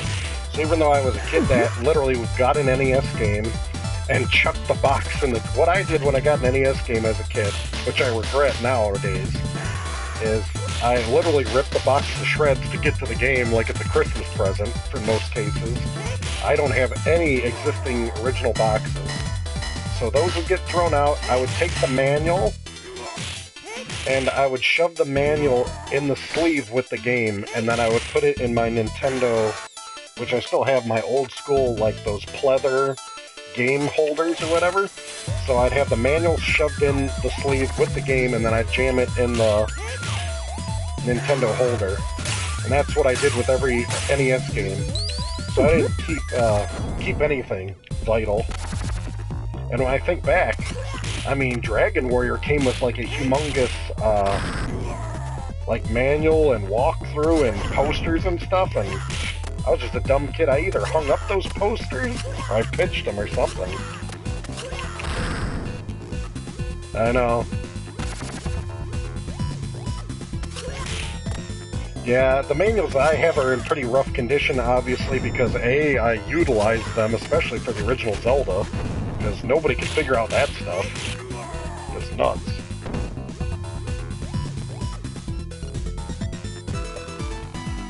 It's interesting to know what we kept in good condition as a kid compared to over the time.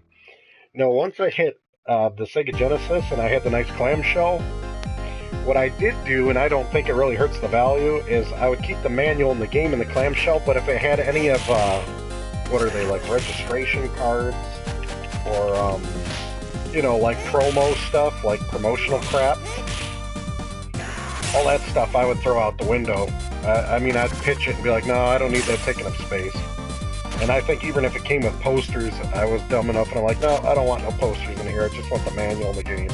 So, but no, after that I was pretty good about it. My N64, every N64 game I got, for the most part, I think I got them all still in the boxes and everything.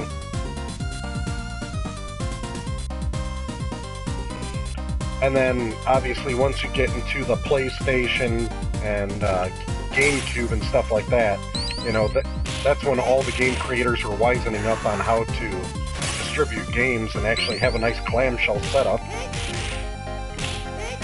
I mean, I don't know what the hell Nintendo was doing for so long with their NES games and their Super NES games. Here, it's just a disposable box, kids.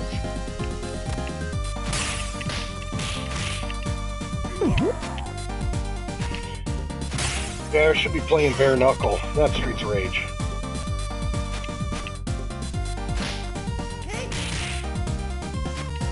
Oh, that's impressive to still have boxes from your Atari 2600. You're going way back. My Intellivision, I'm lucky to have my carts still. I do have some inlays. I think I took all my those inlays for the controllers. I just rubber band all those together. But I didn't have any boxes for Intellivision games. So what I did about 10 years ago, I found a cheap lot of Intellivision games still in the box. And I just bought that lot and threw it in with my collection. So with my collections, I like to have like a complete in box thing just as kind of a comparison to go with.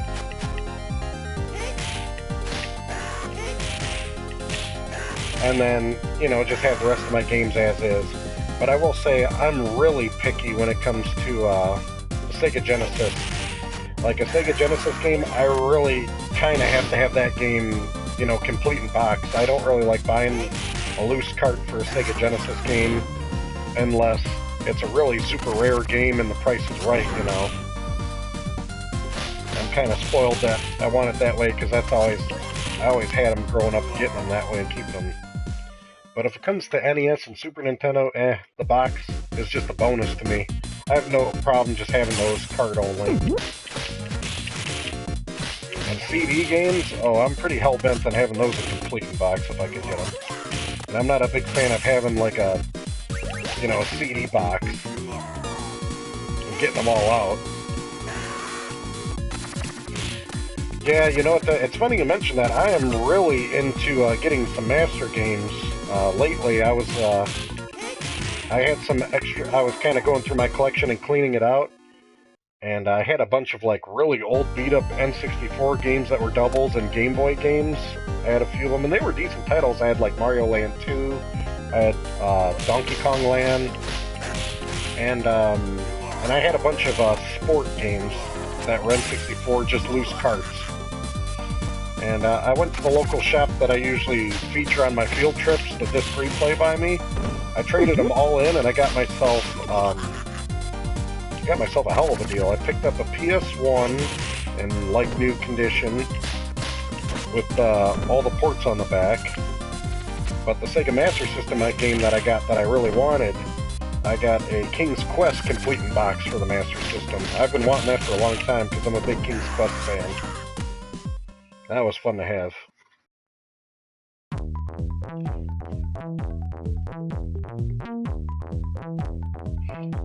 Yeah, and that's another thing too that people invest in the box protectors. Those are great to have. It's just I haven't. The only thing I've ever bought box protectors for are I have some sealed NES games and some pretty rare NES games that I have complete in box that are in mint condition but they're not sealed, like Mike Tyson's Punch-Out. It's got like the letter from Mike Tyson in it and everything, and it's pretty cool to have complete. I put those in special cases that just sit in my archive.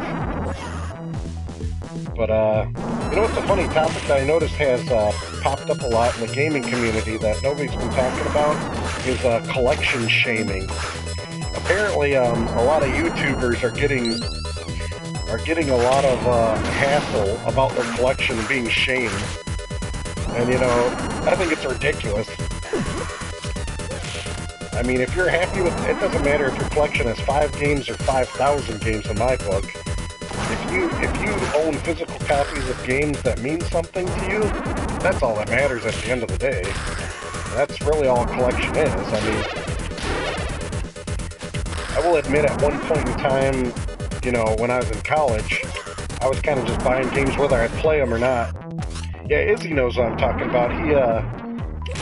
He brought that up on Twitter, and he had a really good point about it. I was curious what everybody else is thinking about it, because Izzy hit the nail right on the head. It's so ridiculous that anybody would even be shaming people for their collection. It's like, dude, everybody's collection is unique and valuable to themselves. Why are you going to sit there and harass them about it? Ah, first death of the game here. Skate is the go-to.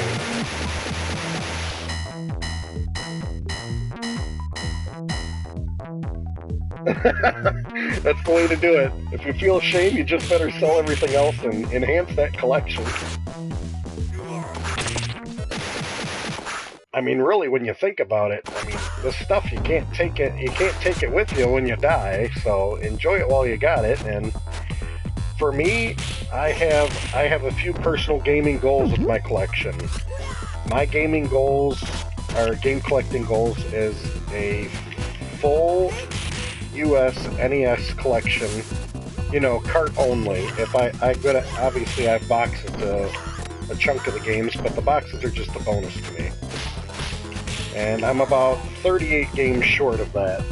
38 of them. Unfortunately, a lot of those are the super expensive ones, so who knows if I'll ever get them. Besides that, for Sega Genesis, my goal is just to own games that mean something to me. Like, there's a handful of games to this day I still don't own for the Sega Genesis that I thought I owned because I rented them so much. And a prime example of that is Aladdin on the Sega Genesis. It's such a popular, great Sega Genesis game. And I remember playing it so much as a kid, I actually thought I owned it. And it's like, I don't own it, I just rented it so much. It was like a go-to game when I got to the rental store too late or something.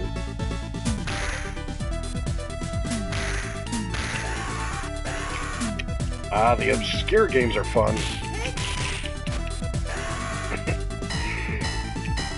As much as I would love to have a complete TurboGrafx collection, Mega Gray, it's just not financially feasible. And you know what the funny thing is? If you actually look at, I don't know what you guys use for how you set value, but you can look at GameValueNow.com. That's a pretty reliable site for pricing on games, and they'll tell you how much the average rate is going for a complete collection box and a complete collection loose is going for. And you can look up all the systems, I mean modern and old, and it really sets the bar, and it's kind of eye-opening.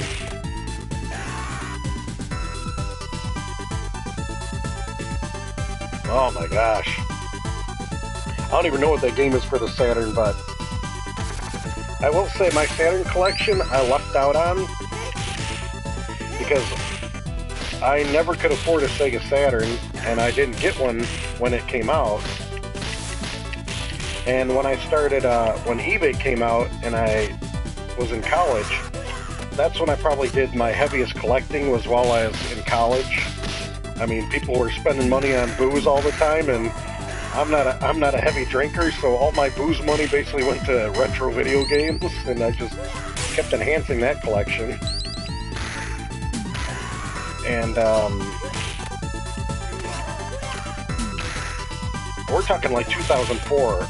I went online and I saw Sega Saturn stuff was going for dirt cheap, and I was like, man, this stuff is so cheap, I gotta buy it, because I didn't own it at all. So I bought myself like a box Saturn, a Saturn complete in the box, a Model 1, like new condition. I bought it for $40, and then it was so nice and new, I felt like, man, I don't even want to use this, it's so new. So I bought another Saturn that was in good condition, just not in the box, to actually play the games on. And I got that one for like 15 bucks, and it came with like 7 games. And what I bought games for the Saturn were just games that I thought looked cool, and then you know, games that I like Doom and stuff like that. But I think I have at least 50 or 60 Saturn games, and I bought them all for dirt cheap from back in the day. But unfortunately, I didn't stockpile on like Shining Force or whatever the key Saturn games are big money. I think the most expensive Saturn game I don't even know. I have no clue what the most expensive Saturn game is I got.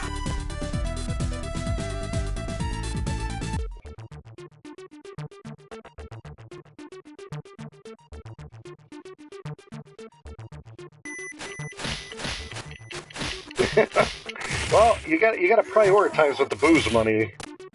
All I gotta say is I avoided a lot of hangover. Well, I didn't really avoid the hangovers.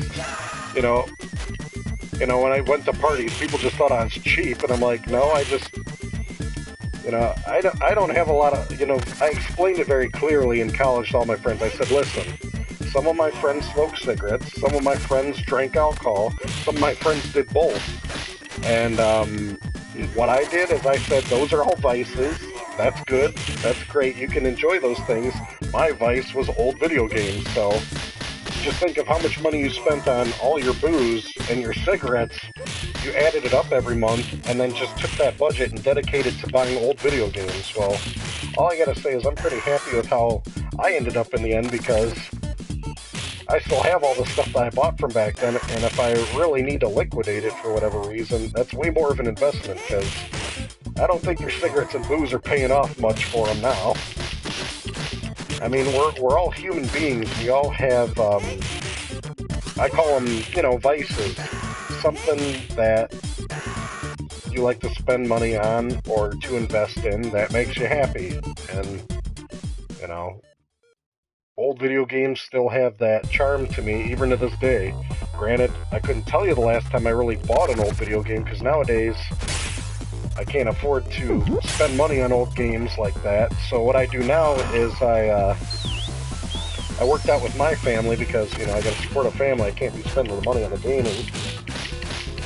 I call it trading up. So thankfully back in the day, I stockpiled on so many video game things, and a lot of it's gone up in value. I literally weed through my collection, and I kind of prune it a bit, and I look for either games or systems that I don't have a lot of interest in anymore, or don't know why I bought them, maybe because I got them dirt cheap in the past, and I trade them in for trade-in credit, and then I get other stuff that I want. So I just kind of recycle the collection.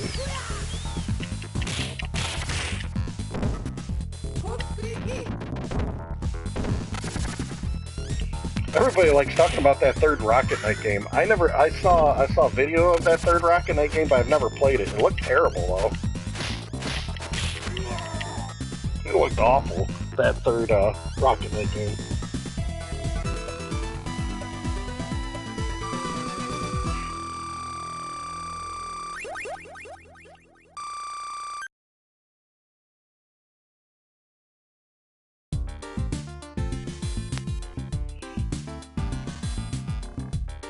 Yeah, the original Rocket Knight, I love. I mean, well, as you guys are familiar with the channel, you know that, because that was actually my first quick view episode, was the Rocket Knight episode.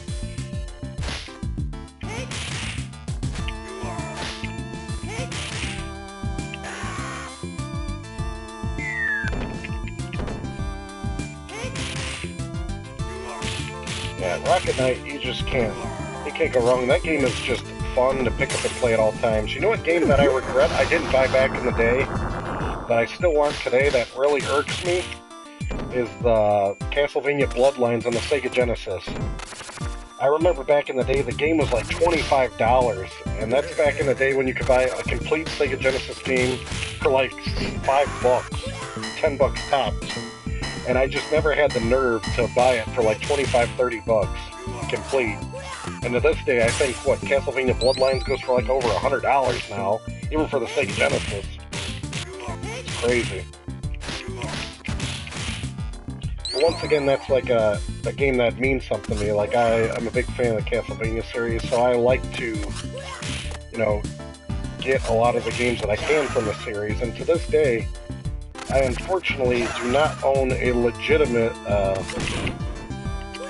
an original copy of Rondo of Blood on the Turbo CD. That's a holy grail game for me to own, is the Rondo of Blood on that. I mean, reproduction is nice, but the original is where it's at for me when it comes to a game like that.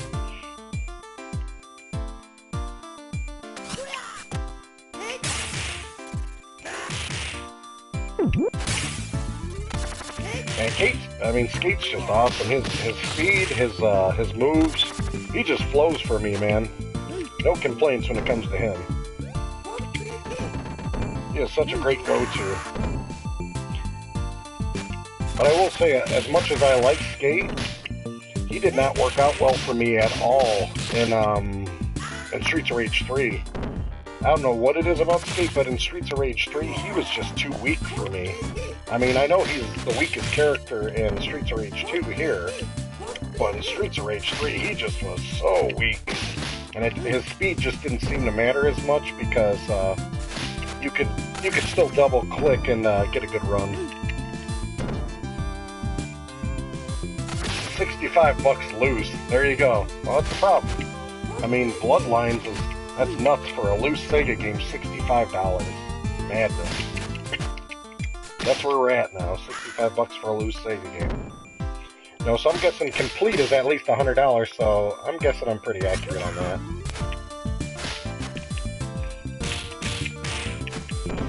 Yeah, that's a good way to put it. Everybody got pretty much jacked in Streets of Rage 3. Especially with the difficulty level, that got really messed up. You know, Streets of Rage 3 was such a challenge, and then later I find out that normal is actually hard, and easy is actually normal mode in that game. It's madness.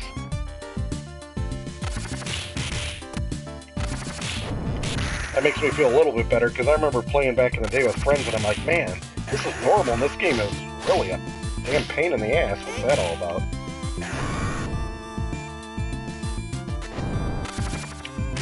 Gotta love the jet characters.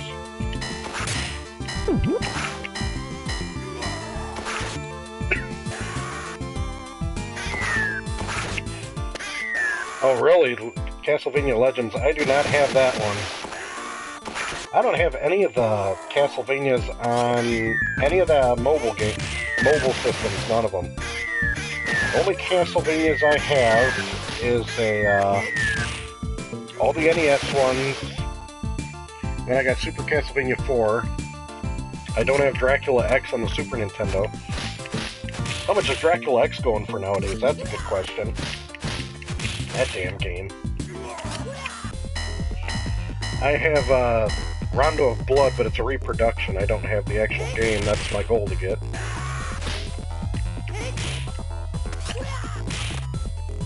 And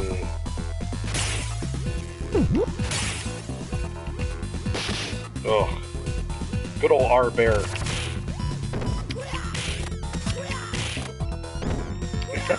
Castlevania on the 64. Of course I have all those games. I gotcha.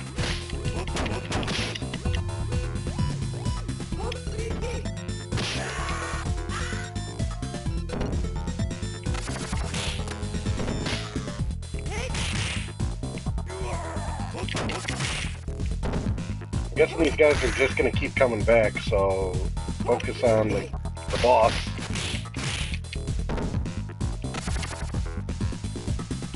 Legacy of Darkness. That one I can't say I've played yet. I do have Symphony Night on the PlayStation. That was a really, yeah, I'm not proud of saying I do have it. I got that one much later.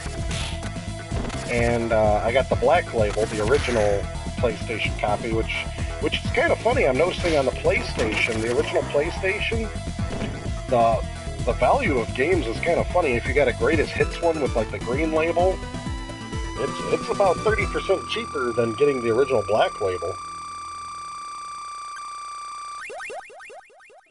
Which I guess to a collector means a lot.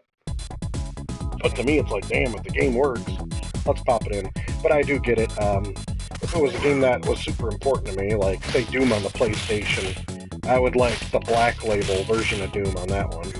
Which I have Doom for the PlayStation, the real cool original. I have the CD only, and then I have a greatest hits version of Doom. And I actually keep both of the Doom CDs in there because I like having 2 copies of Doom in my PlayStation Doom case because the serial link playing. I mean, it's just so fun if I ever get a chance to have a friend over and play serial link PlayStation games. That is a very underrated thing. A lot of people don't realize. I've been meaning to do a video about it just to get more awareness out there. But the original PlayStation has some really creative and badass games that are done with the serial port.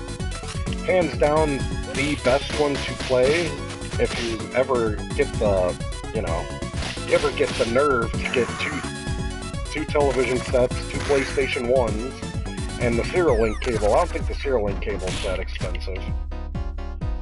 If you get that all together, the best thing to play is Destruction Derby. There's nothing better than doing 2-player Destruction Derby. The original Destruction Derby game, it is so fun.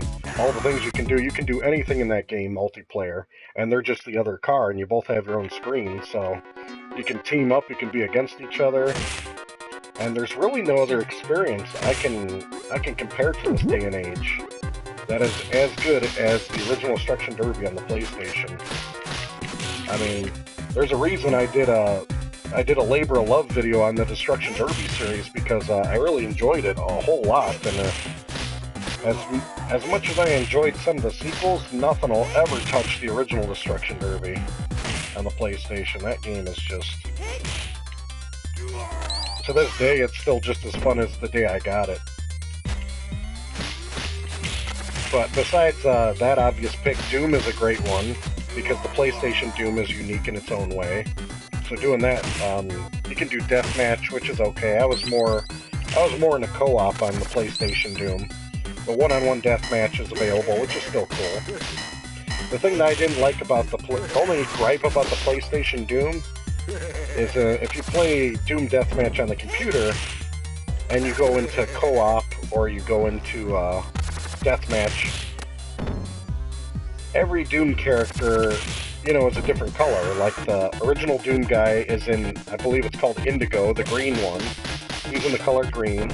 Player 2 was always in gray, which actually was more of an advantage if you get deathmatch, because gray blended in with so much of the game. If you did certain levels, the green guy's running around like a spotlight. You could see him a mile away. But the gray guy, good luck seeing him. He blends in with everything. But yeah, the first player was green, second player was gray, and the third player, I believe, was brown. So that's another good actual color to be, because it blends in with a lot of Doom's backgrounds.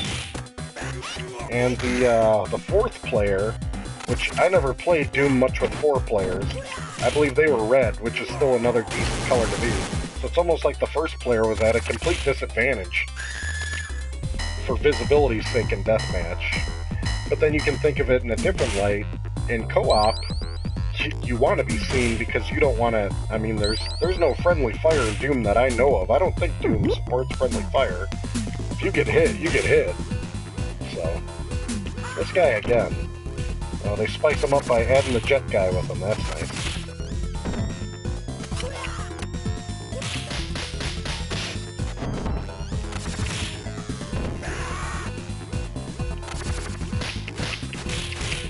Boom.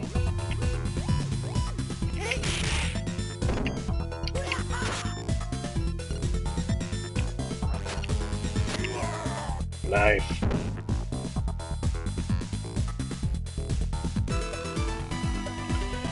Yeah, it's pretty incredible what they had to offer with those serial port games.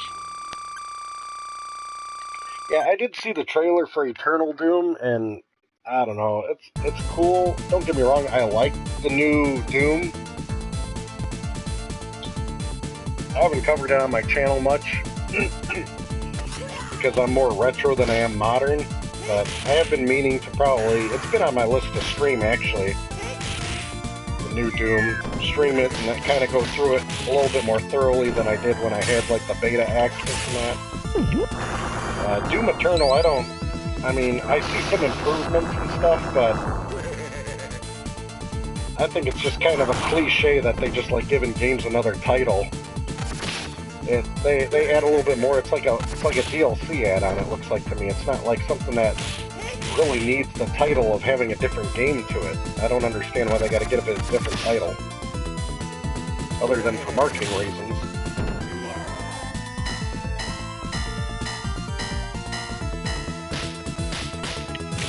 There we go.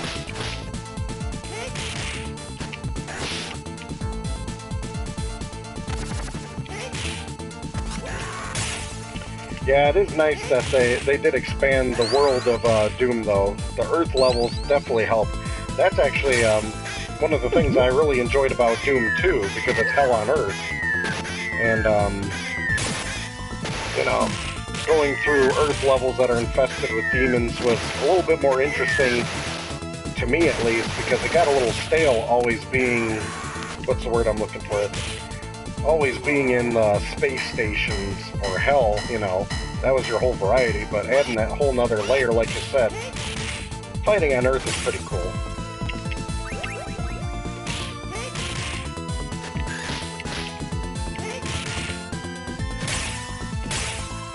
Another factory again. They must have got this nod from Streets of Rage 1. ATV, this factory's at least showing you what it makes in the background, so that's your answer about you're asking Streets of Rage 1.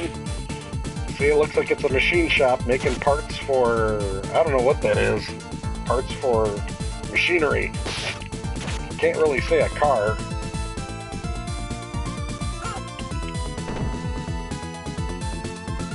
That's a good point. Shadow Warrior was like that. I agree with you on that one.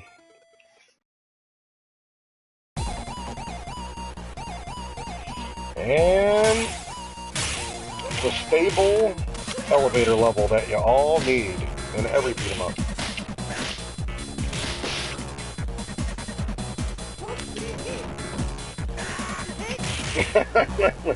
Good point.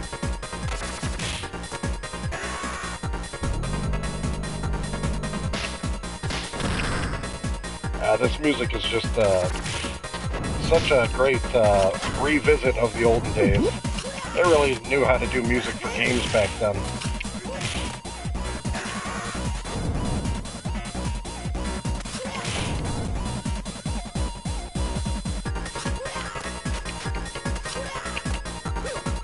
Oh boy.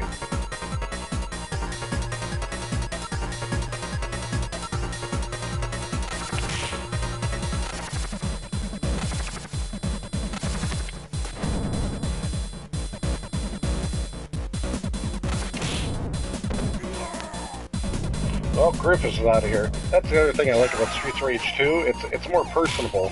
Everybody you're beating the crap out of, you know their name. It's like, well, who did you just beat the hell out of? Well, that was Hua over there. You know, and then Zero. And then there's the popular Donovan and Galsa. I never get enough of how many names are repeated. It's like, are these the same guys coming back for more? Or is there just so many guys with the same name? That was another kind of conundrum in the Streets of Rage world. See, here's Hale. Here's Tempest.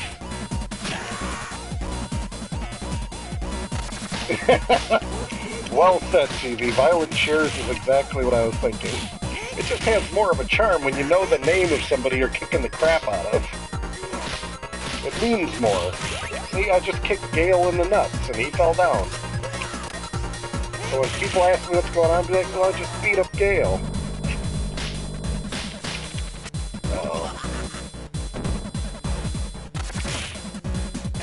Come on, skate, you gotta stay on the skates.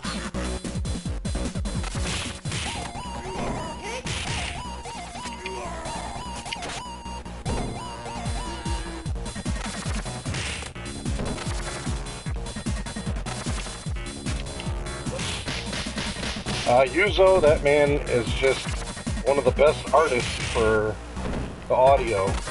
It's like pouring honey in your ears, you know? But I will say he did have an off day with some of the tracks on Streets of Rage 3, which we may experience tonight if we're lucky. I don't know if I'm going to have the gusto for Streets of Rage 3. We'll see.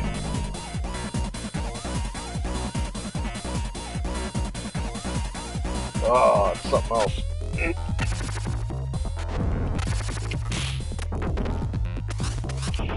Oh, these dumb, annoying robots. I think it's so hilarious you can actually grab a robot that has spikes on it and then still be able to do your move to it. Like, wouldn't your hands be bleeding, Skate, when you grab one of these robots? Yeah, that makes more sense. At least get electrocuted. Gotta like that dong when you're getting nicked in the head. Boom. Yeah, his speed is just the best way to go in Streets of Rage 2. This fight would be so much more frustrating with any other character just because they can't keep up. Maybe Blaze would be alright though, because Blaze is pretty fast, but nobody's as fast as Skate. I mean, he's on skates for crying out loud. That's a good way to finish that up.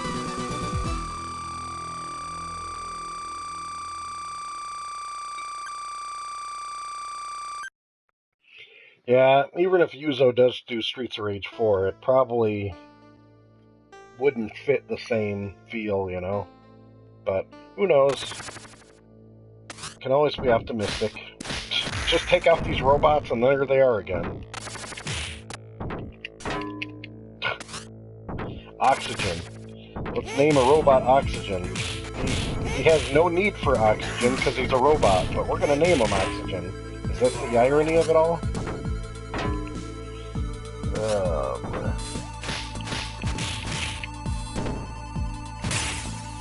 I'm gonna break his fancy vases. Mr. X's vases are mine. Yeah, it's always a good sign when Bear Jr. is just a typical character.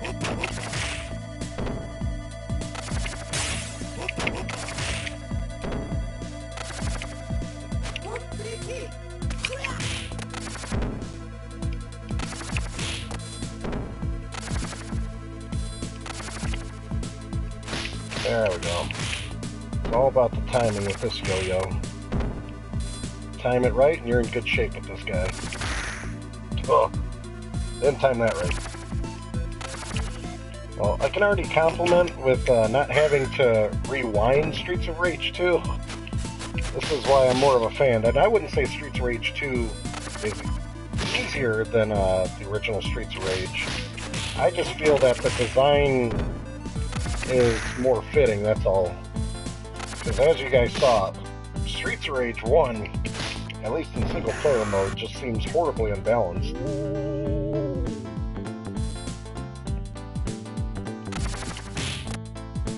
But the balance seems to be decent here for one player on Streets of Rage 2, no complaints. Alright, Vulture, see you later. No time for you, Vulture.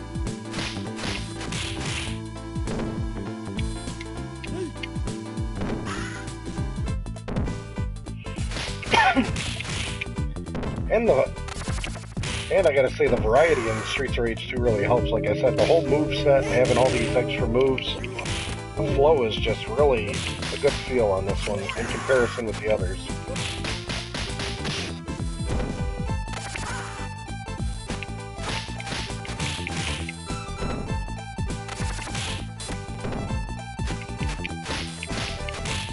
There we go.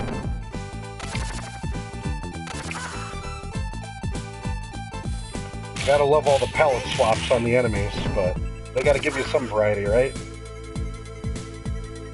Like, how many times do they make you fight this guy in this one? I think this is the third time you gotta fight this yo-yo. It's like, if you haven't mastered fighting him yet, you damn well need to by the end of the game.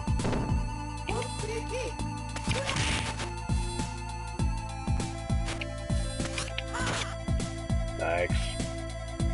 Getting the last hit in. I'll take it.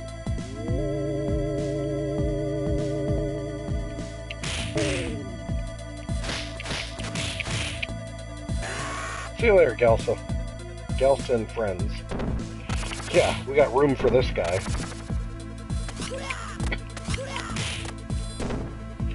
Ultimate Warrior's got to give it a rest. Yeah, they souped him up for this one. That's like the only thing that's easier in Streets of Rage 1, is this character. Everything else is just a pain in the butt in comparison. Keep him in the corner. A nice skate to the face will wake you up. This guy's gonna have a roller blade line across his face like none other. There we go.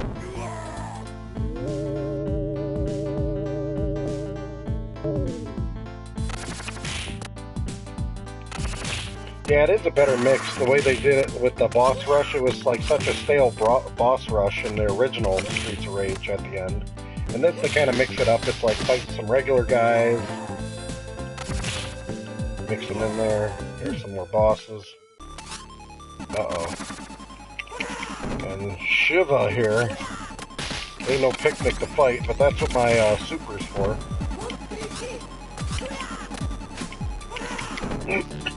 Nice.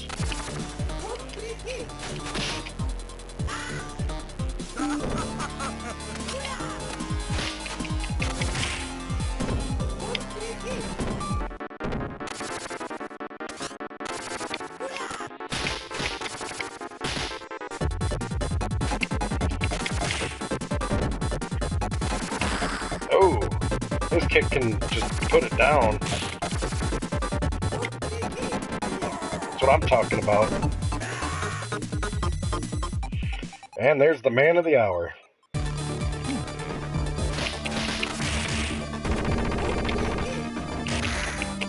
Trying to land the hits as I can.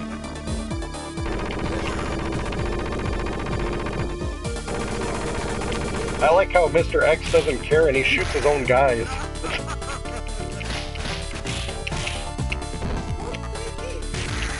Not too early.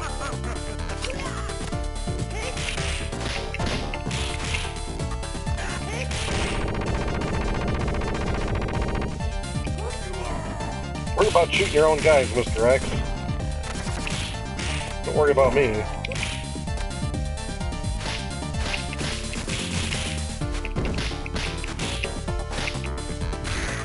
Oof, right in the face. Alright, laugh this off. Okay, he will.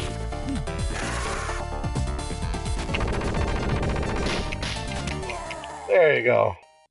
Done and done. How you like them apples? And 8 nice stages. Just flew through that like butter. Streets of Rage 2 is such a refreshing take. Especially after playing Streets of Rage 1. Yeah, I'll happily put some initials in there. Why not? We should enjoy that. Well enjoyed. The worst is when you're actually like proud of a score and you muck it up. Look at that happy ending.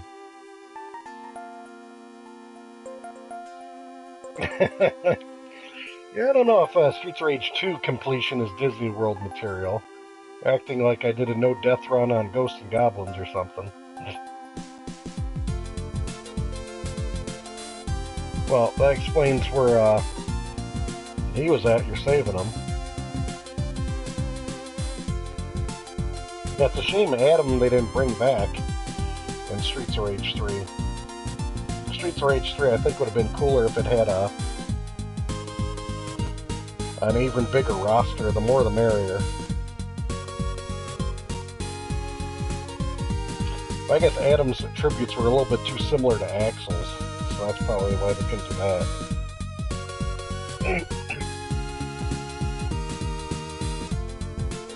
Well, everybody's happy. That's great.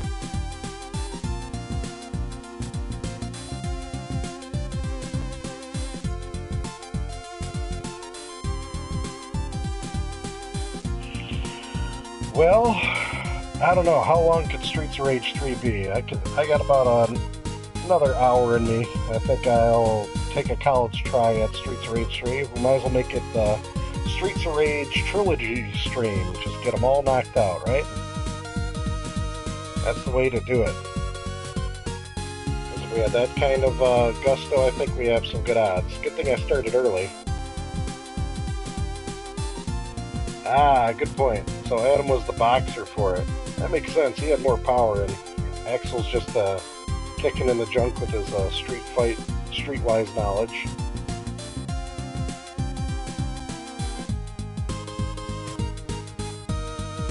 This is definitely a way more elaborate ending than Streets of Rage 1. Yeah, but this one I didn't feel was that much of a chore doing it single player as the first one was. It was like, yikes. Something else, you know? So, yeah, not bad. Well, just for the convenience of the stream, we did do that one on easy. So we had that going for us. Alright. Are we going to delve? We're going to take that challenge right now, aren't we? We're going to hop right in there. Well, I'm going to take a refill on my water really quick, so give me a minute, guys, and we'll throw in Streets of Rage 3 and pray. So I'll be right back.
There we go, refilled water.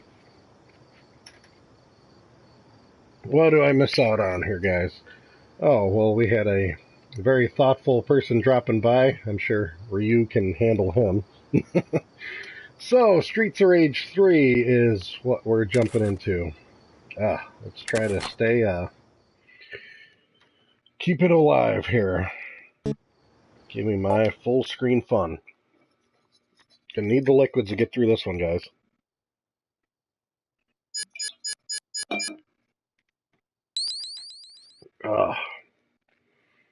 Let's see. What kind of advantages can I give myself here? We've got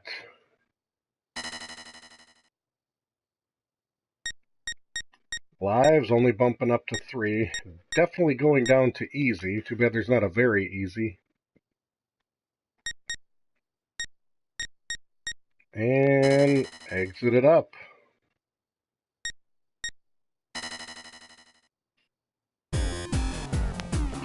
Now, this is where the whole game changes for me. Axel's just a powerhouse in this one. Even though he's slow as a tank, he just worked for me in this one. Blaze is pretty balanced. And he's got the speed, but that's about it. Then you got Zan. I mean, the other characters are fun in this one, but I just couldn't get nowhere unless I was using Axel. So, it probably helped if I hit the right button, not the one that's back out of it.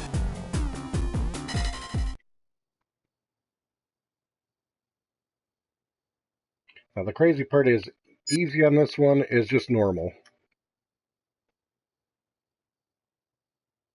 Oh, boy. Now, the rewind feature will definitely come in handy in this game for where you gotta like find the bomb, and I think it's random in which rooms and stuff, and that was always a time killer. That was kind of a pain in the butt.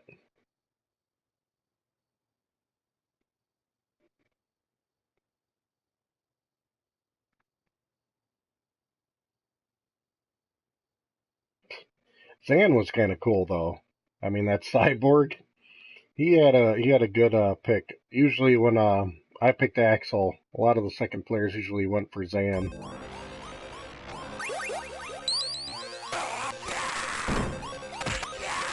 And the action just feels like it got dialed up.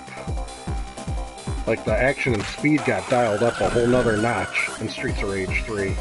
That's what I love about this one. It's been a while since we did the old bare knuckle. We got rid of that grand upper stuff and we upgraded to bare knuckle. That's where it's at.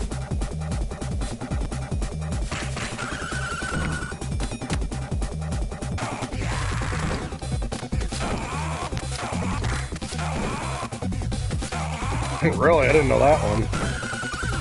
The Daytona USA guy, he gets all the action, huh?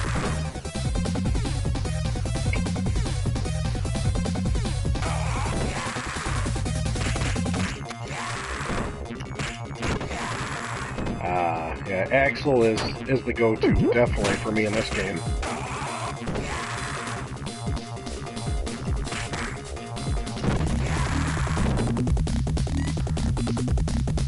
And that's the other thing that they really fixed. You don't lose life on the Super if the OK meter gets built up. I really enjoyed that, especially with the... What is it? I can't remember, is it if you don't die... You keep playing and you don't die long enough, then you keep on increasing your special abilities. They get enhanced and you get stars. Yeah, having the multiple stars, I mean, there's a lot of things I like about Streets of Rage 3. It is not as bad as people want to plague it. I mean, really, the only thing the key complaints about Streets of Rage 3 that I'll give people is that the US version got jacked. It got totally jacked because of the, release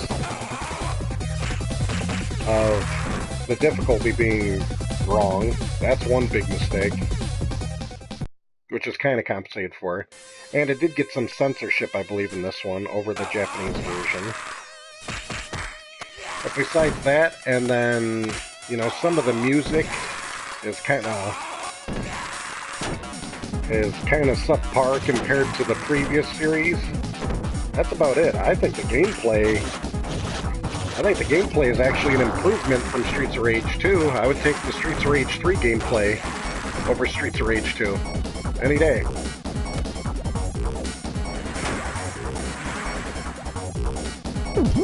There we go. This is something else.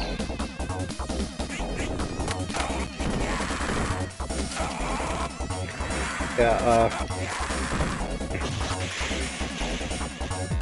this is definitely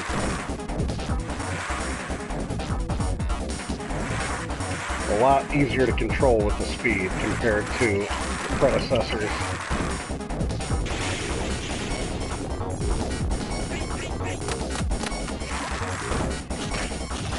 And the weapons just seem a little bit more useful because you can do more moves with them. But they do wear out, so that's where they get that balanced out.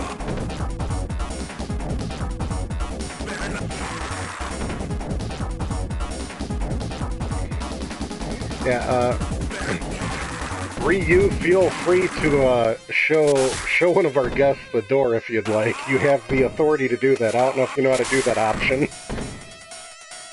So, feel free.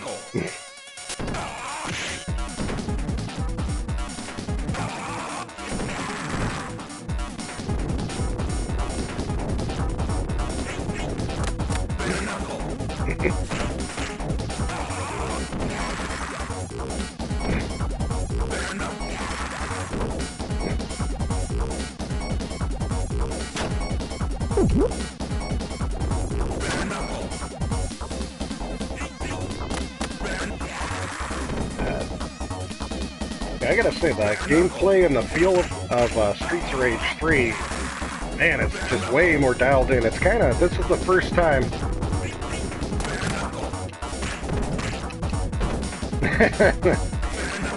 TV. He's a good guy. That's why he's very reliable. He's always ready to kick somebody to the curb when needed.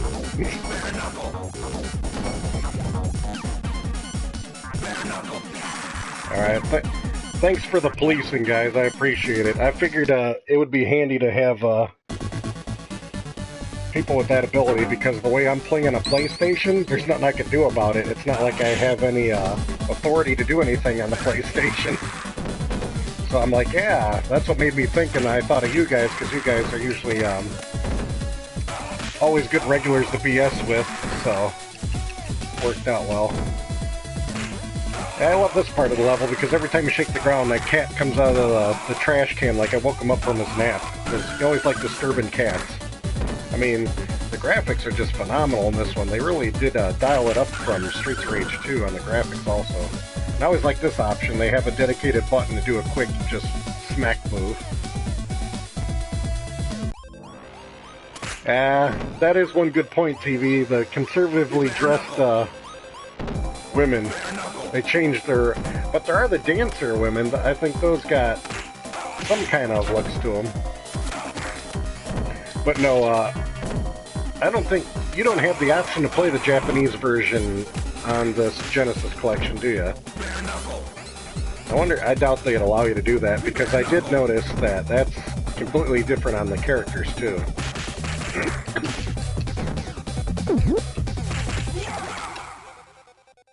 No time for you.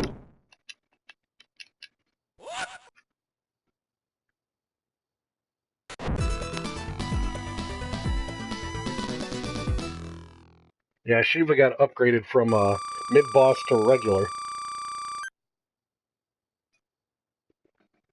Okay, there is a region? That's interesting. You know what? I should probably put it on the Japanese mode for this one. But, oh well, this is the one that I own and I grew up with, so I guess we'll be doing the US. I at least knew to put it on easy mode because, difficulty's all jacked on this one. But yeah, this one is real fun. For a good beat-em-up night, Streets of Rage 2 and 3 were always on the hit list. Not so much number 1. The level where you get the pet kangaroo. Because fighting as a kangaroo is where it's at. I mean, they just went wild and crazy with this game.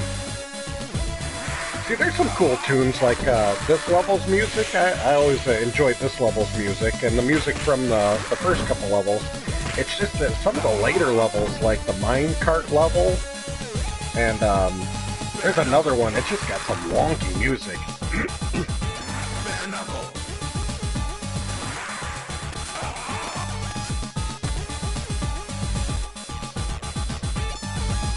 And just every character having the ability to run makes a world of difference to me. That's why I always preferred this one. Because I was so used to always using Skate in Streets of Rage 2. And so I feel that, you know, to always do the double tap for speed, but if I played anybody else besides Skate in Streets of Rage 2, I'd constantly be double tapping and then get nowhere with it. It'd be crazy.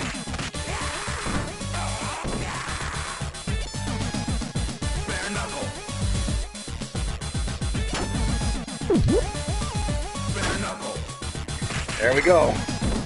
Well, I remember, I think if you beat up the kangaroo and, like, take him out, then he can't be a character. It's like you killed him.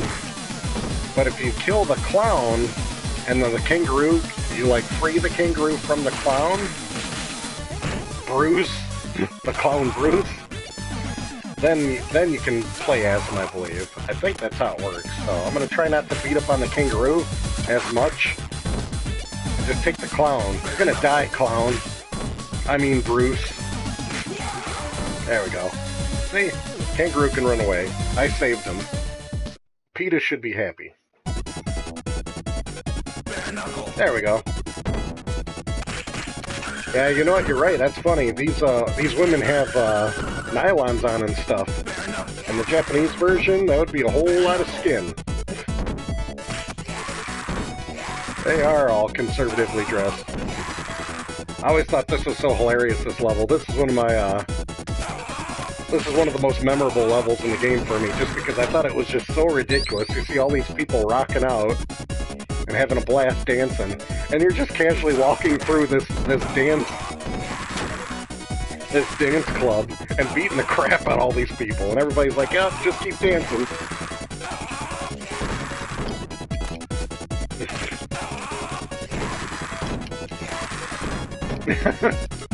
Yeah, back in the 90s you could still punch them.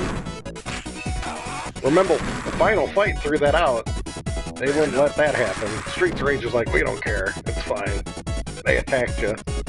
Self-defense. Ah, good old 2x4 over the head, Three Stooges style.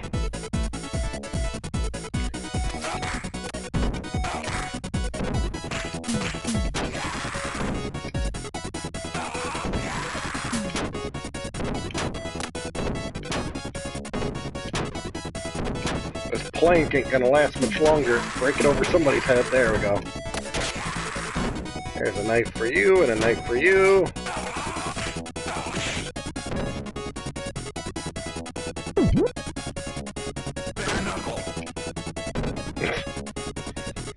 That's a good Cali thing, I guess, where you just go to raves and beat up people.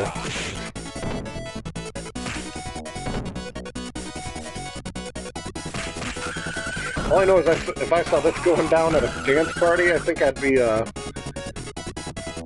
my way out before I became a casualty. This is what I was talking about in the previous games. The two girls that are like in the original Streets of Rage.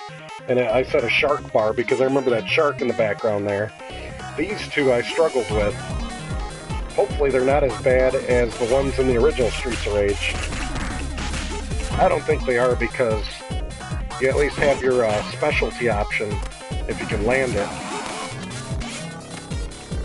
I used to struggle with these ladies a bit.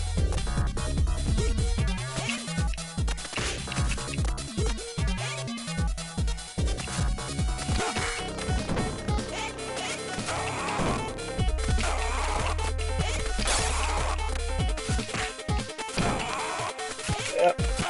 Okay.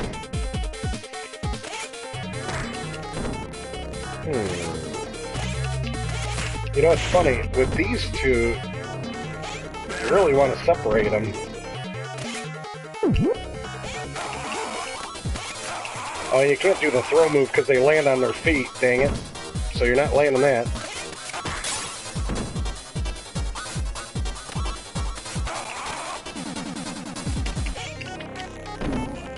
Boy, can they catch you good. Alright. I wasn't doing too hot. We'll utilize a little bit of rewind, just because I want to see if I can get maybe another star on there. I like upgrading the star ability. Let's see how much more. There we go. That's where I made that one mistake. Oops. Didn't rewind enough from that mistake. Is that a dodgeable? I think it's dodgeable, right? Or not. How about I just do my super? There we go.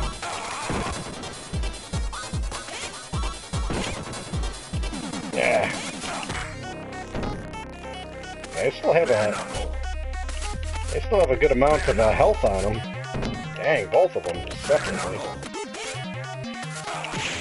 Mona Lisa needs to just hit the bricks.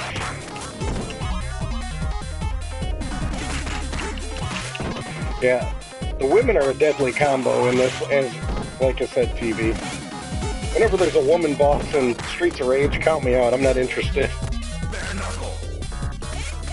Well, it makes sense. They're so agile and fast. They're way more of a challenge than big, bulky male characters. I mean, the big, bulky male characters, you can take them out no problem. Just sit still, would you? And there's another thing that I like about Streets of Rage 3. I'm noticing that there's no timer. That was super annoying. In Streets of Rage 1, they barely gave you enough time to kill anything. I was dying because of the timer. I know the Streets of Rage 2 had a timer, but I think they added more time to it, and it just wasn't as big of a deal. But regardless, I don't see the understanding of having a timer on a beat-em-up game, period. You know, nobody times your street fights, you know? Nobody times your street fights.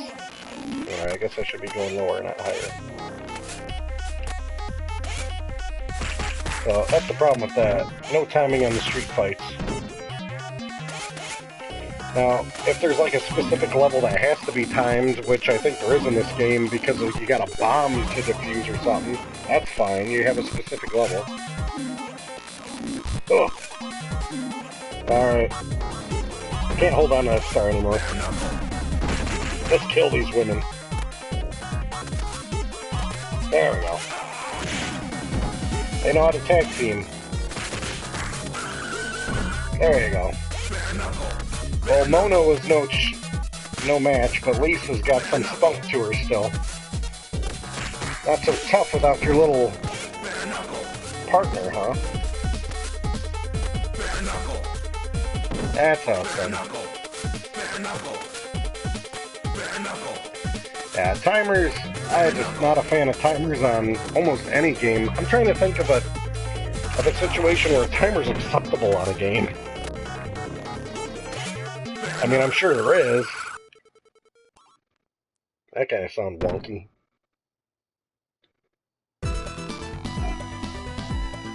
Oh. Stage 2. That was some stuff right there.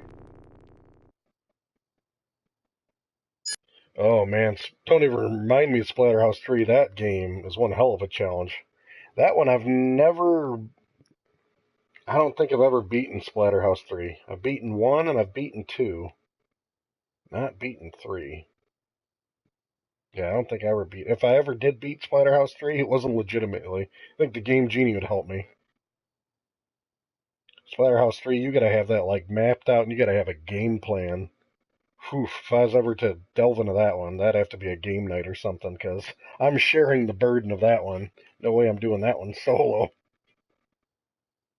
I think Splatterhouse 1 and 2 really had it down cold. It was a good balance of trial and error. 3, I mean, it was interesting because you had the multiple endings and different objectives, so to speak, of saving your son or your wife or both or neither, whatever. I like the mechanics, but man, the time limit and the just getting lost.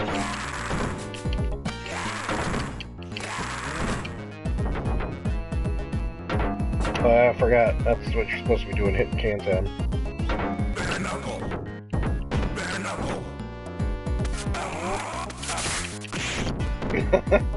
Well, I didn't remember, but yeah, I'm guessing the son got eaten by a teddy bear. I don't remember what their outcome was.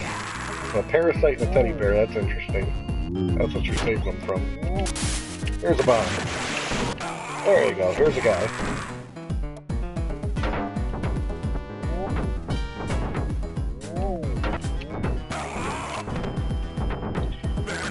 See you later, do-rag, Zach.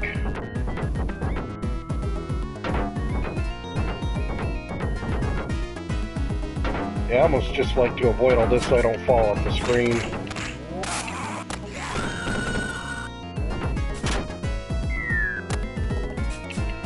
Now here is a good place to start.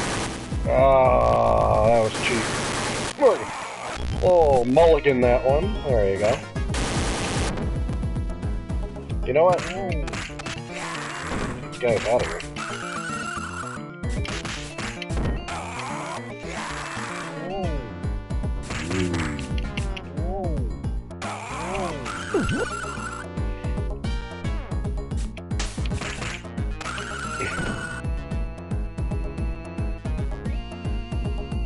Streets of Rage Donkey Kong. I can't say I've oh, the matchup with the barrels. I gotcha. I'm getting a little slow. It's starting to take its toll on me. This is what I like. What kind of situation is this? And how is this stopping? How is this stopping a bulldozer? Somebody's just doing that. Do you think a bulldozer would really stop because I bare-knuckled it?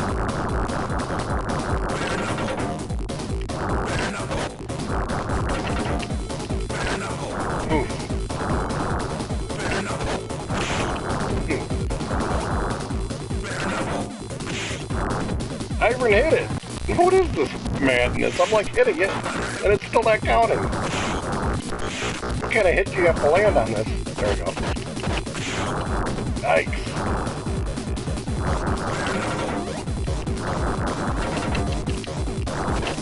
Oh, it's not enough to make them back up. You gotta do it the whole way. I see. Yeah. What do you got the money on? The bulldozer or the human being?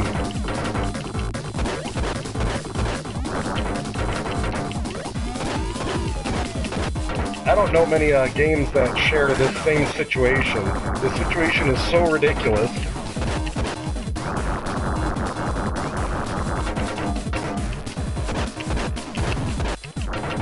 There we go. Barely snuck that one in. Whew. Gotta be quick on the draw for that. How many more concrete walls are we gonna break here, Axel?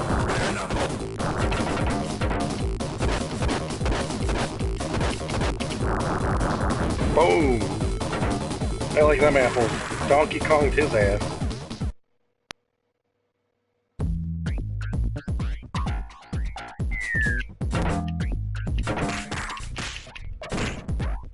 And at least we get our elevator level.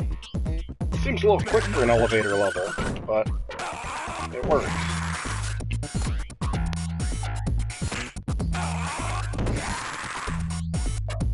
Always wish you could just throw a little bit farther. Man, these chicks just slap you around, literally.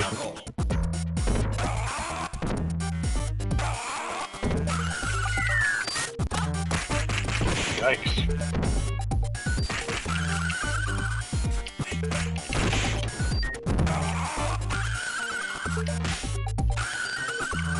And that's what that one move's pretty handy for. When you have the dedicate button, if you had a 6-button controller Sega Genesis, they dedicate a button to just do that.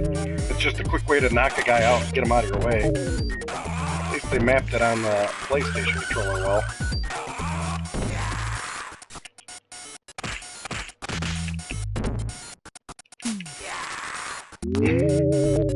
Actually, TV, it's every beat-em-up game should have an elevator level. If it doesn't have one, just don't count. Ninja Turtles knew this, Double Dragon knows this, Final Fight knew it. If there ain't an elevator, it's just ain't a beat-em-up. Okay, I don't even understand how that worked. Oh, I like Team Right Back Up. Oh, that's interesting. You don't lose your whole health. You don't lose your whole health there. You, I need to get up in time, there we go.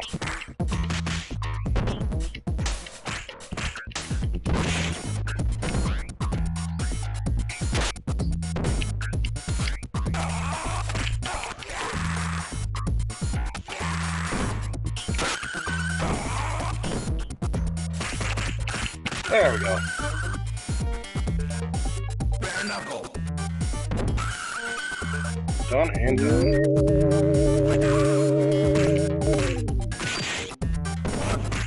Ugh. Yeah.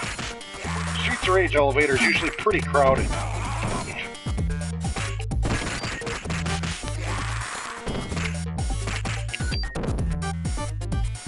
Bare knuckle.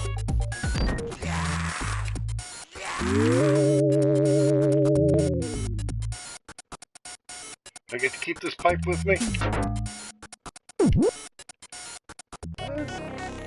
Oh, good old Axel versus Axel. I got my money on Axel. Probably the other Axel at this rate. Can't pipe him.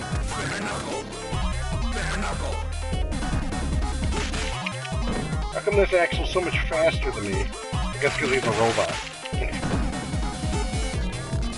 The more I beat up this Axel, the more embarrassed he gets because he turns all red. Anybody catch that, how embarrassed this guy gets? Bare knuckle. Bare knuckle. Got a whole lot of bare knuckle coming your way.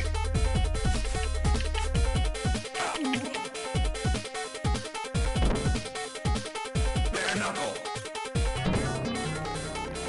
Bare knuckle. Yeah. Done and done. Come on, Red Axel.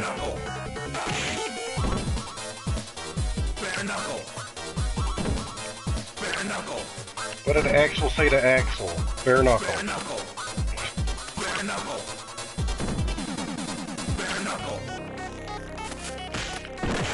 There we go. There can be only one.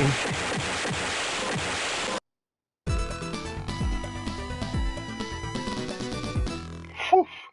3 is behind stage 3. Trying to remember what's after this one. Yeah, you find out it's a robot. Yeah, I see the resemblance. Pretty close. Zan the man is right.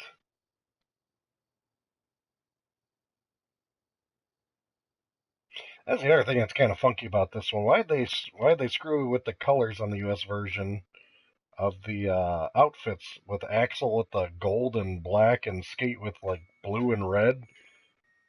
It's didn't the Japanese version have them in the correct color template? Like you could have Skate in his ketchup and mustard, and then you can have Axel in his typical white and blue jeans.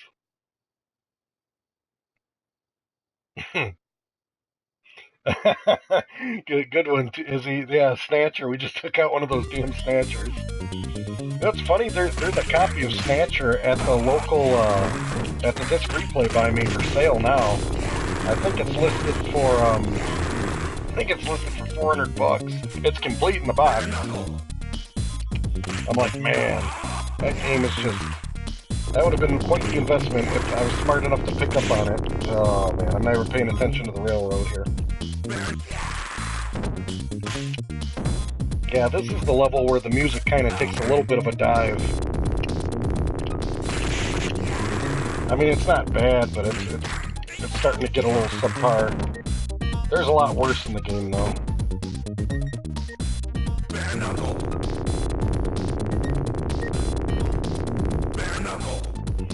Yeah, I saw that Snatcher for Sega CD, and I'm like, wow. You know, somebody's going to eventually pick it up, but I'm guessing it's still cheaper than eBay. Oh, I wasn't paying attention. Should have just stayed up.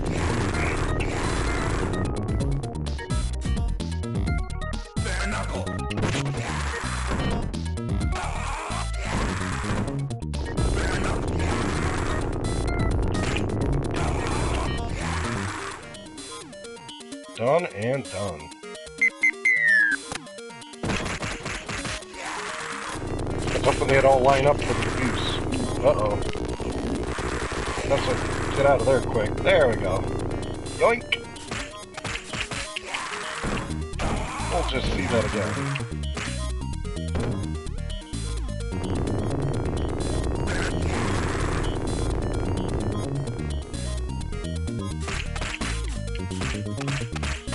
Yeah, they haven't been super heavy on these guys in this one yet, so I guess this is where they're all going to catch up with them. Whoa! Don't need that knife gang. Oh, man. Take a knife, any knife.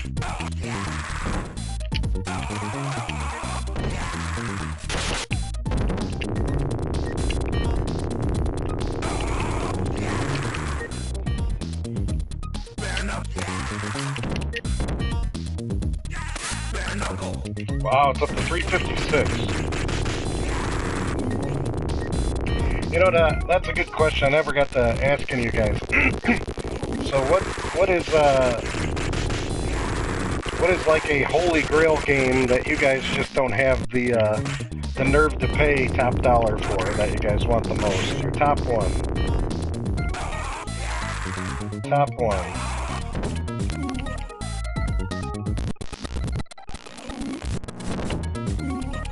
Dang it. I mean, for me, it's probably going to be Rondo of Blood. I really want that game bad. I want to have the actual original. But I think that one's probably up to, isn't that one close to $200 now? Rondo of Blood, the original? Anything Neo Geo. That's a good answer. Come on, Izzy. You can get Top Players Golf probably for like $20 still. That can't be an expensive Neo Geo game. Top Players Golf.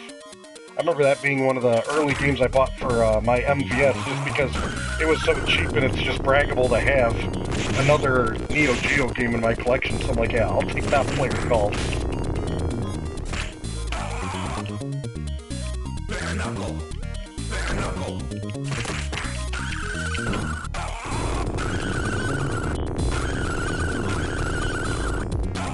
I actually saw that they came out with, not too long ago, it was a few months back. They're finally at the point that they have a Neo Geo EverDrive. Now that is actually worth its weight in gold. A Neo Geo EverDrive, price of those games, and from what I understand, I believe it plays everything flawlessly.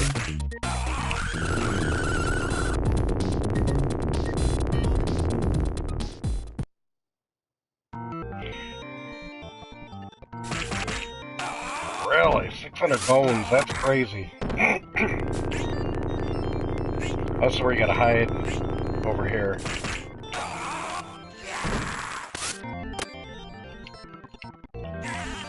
Yeah, the Neo Geo is a fun one to collect for. I have a handful of games. All the games I have for the Neo Geo are like pretty much the cheapest you can get. I got them all for like a steal.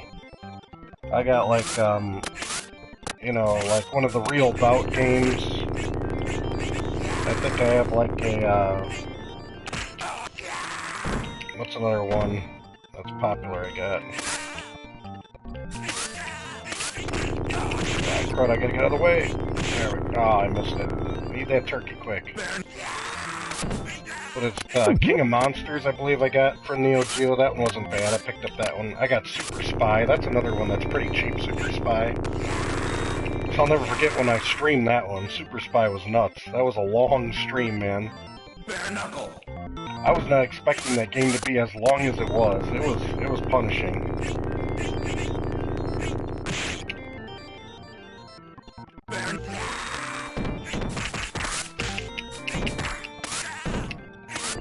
Take your weapon and hide. There you go. Why don't you guys jump right into that? Oh, nice ninja stars. Bare knuckle. Bare knuckle. Yeah. And that's putting it lightly, Izzy. You're correct. That game was insanely long. Like, how many quarters would you have to have sunk in the Super Spy to actually get through that legitimately? I think I spent $100 in quarters at least when I streamed it. It was just nuts. The game just wouldn't end. That was one of the streams where I made the mistake of not looking up the length of the game before I streamed, because when I stream a game, unless I give a fair warning at the early part of the stream, my intent is obviously to beat the game during the stream.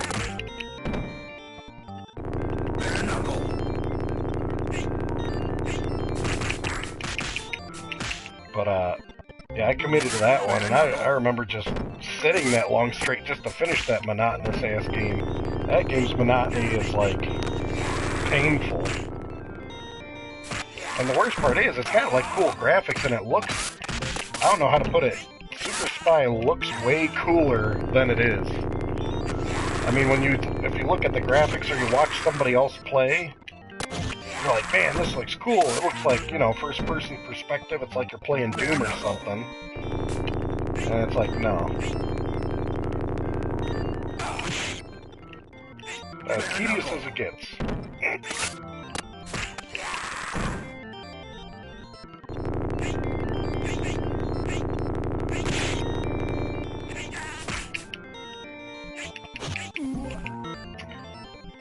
Oh, that's a rip. Hey, what's going on there, Radel?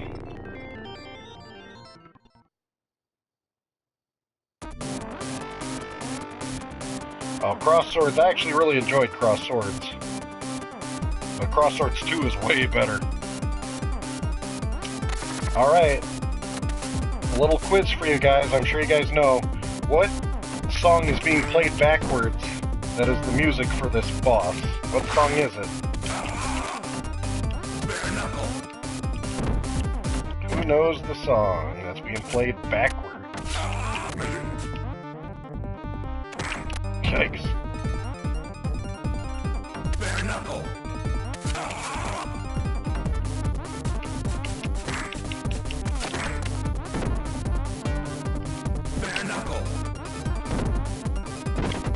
I thought I could sneak it in on him.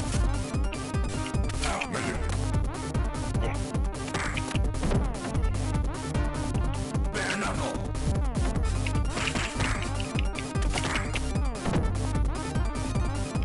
Bare knuckle.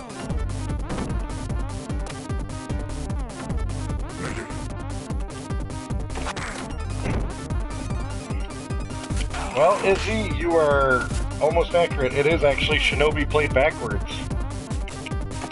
It's if you take the Shinobi, I can't remember if it's Revenge of Shinobi. It might be Revenge of Shinobi. I don't know the exact Shinobi song, but it is a Shinobi song being played just straight backwards. That's all he did. They just play it backwards and they play it fast. Fast and backwards, and you get this song. Bare knuckle. Which I think is fitting and funny at the same time. The Yamatos. Bare knuckle.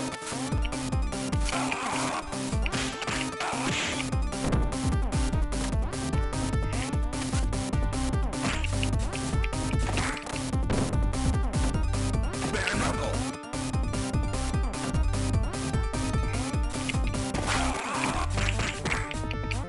Boom.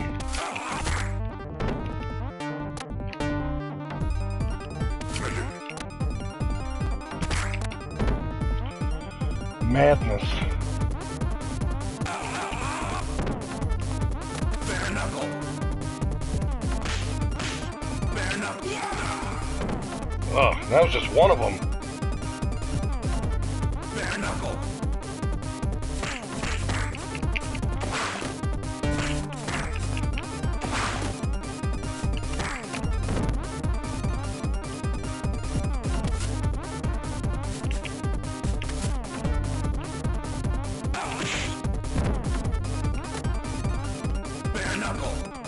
I gotta say, for Axel, I think Axel's actually the slowest character in this game, for how slow he is. I gotta say, this is like the first time I've ever played all the Streets of Rage games back to back like this, so I can significantly feel the difference in the controls and the speed of things.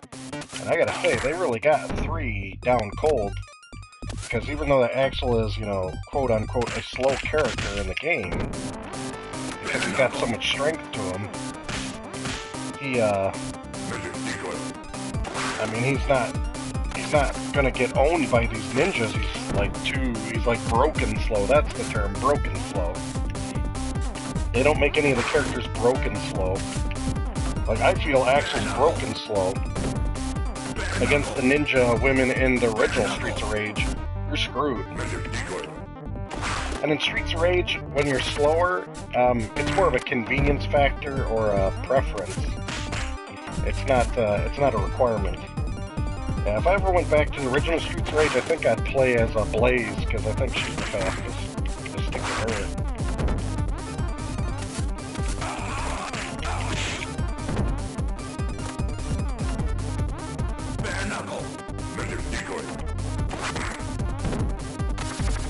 Yeah, it's interesting what they ended up doing with this one.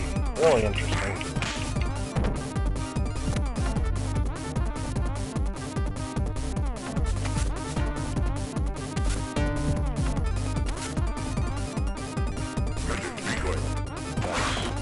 Alright.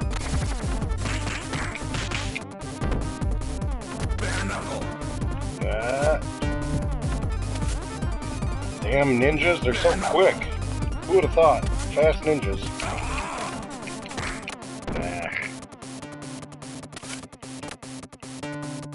No time for you, old man. I like how the last guy waves his hand like he's got to wave it to somebody. Somebody else to wave it to. Your last one, dude. The 3 Yamatos, or Tomatoes, or whatever you want to call it. Ah, this guy's got this move. I forgot what the third guy's move was. Some BS run move you can't really dodge that well. That's what it is. Dang it.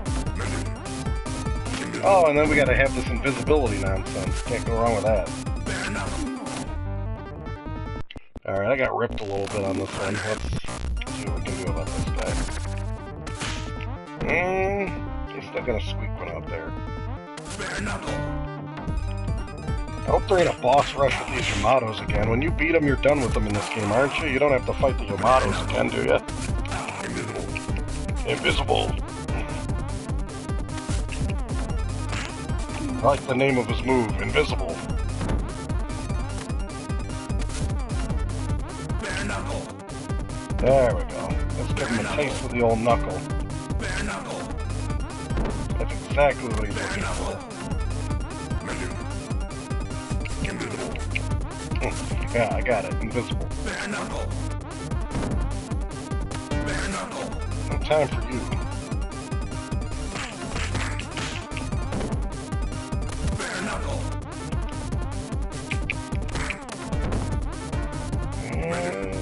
Invisible. Okay, invisible and throwing crap. That's what that one is. Nice.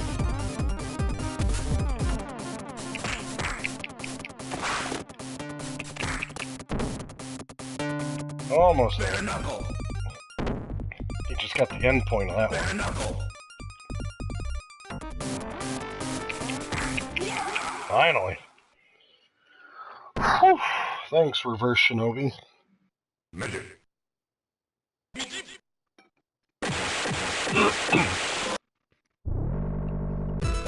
And that opened up the dojo. Wow, that was only level 4. This one definitely has some girth to it, Streets of Rage 3.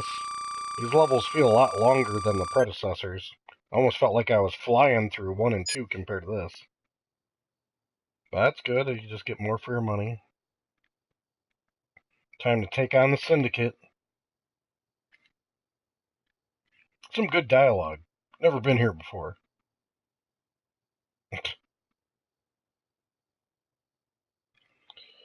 Oh, now where are they putting us? Bare knuckle. Great.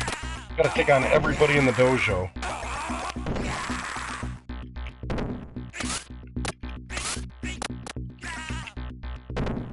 Uh-oh. Bare knuckle. Bare knuckle.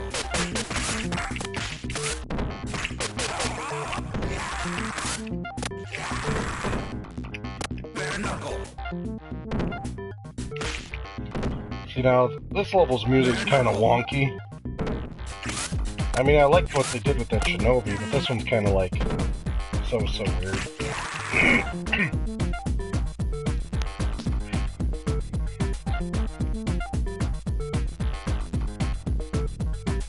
Yeah, really, that's a good point, TV. If I took out the Yamatos, wouldn't everybody in the dojo, like, I'm the new sensei? They should all be bowing to me, not challenging me. They should know I took out their head dude. Bare knuckle. Apparently these guys didn't get the memo. Leopard and Tiger.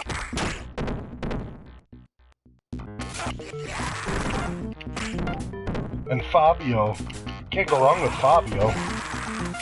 Fabio really worked it out. Can't even reach Fabio.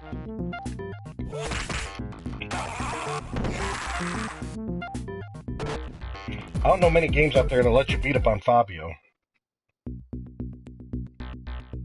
Bare knuckle. It's a good game. It's a good name. Beating up Fabio. He must have got this gig after he did the Iron Sword Wizards of Warriors 2 cover. They're like, here, Fabio.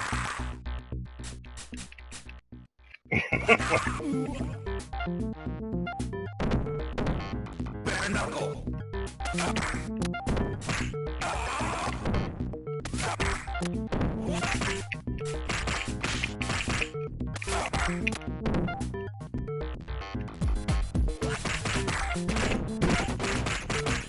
Oh, they're good at blocking. I'll give them that.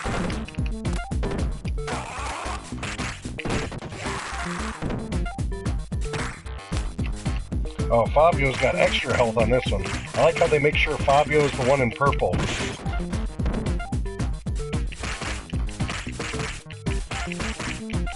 Yeah, just corner Fabio and just keep nailing him. He'll get the hint.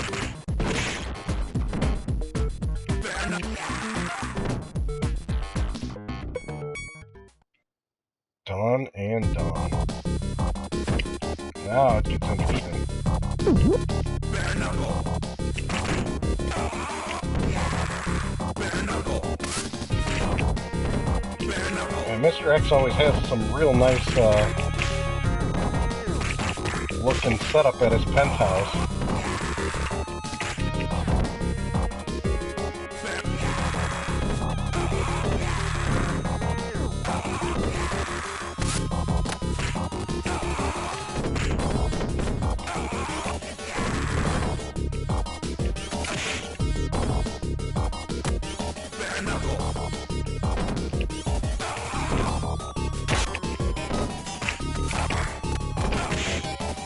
Yeah, they went away from, in Streets of Rage 2, they called all the real fat guys, they had, like, names like Chili and Blimp and Balloon. I wonder if they got complaints, because I'm noticing the fat guys in this one, they got, like, normal names like Dwight. We'll see you later, Dwight. Or what's this guy's name? Ike! Yeah, I like Ike.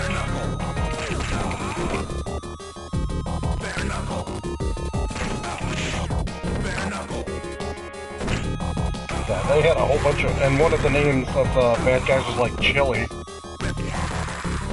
Yeah. Yep, no body shame there.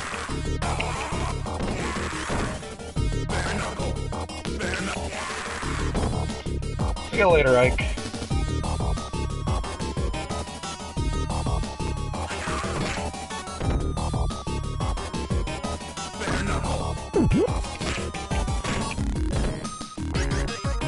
Gotta get that elevator blinking.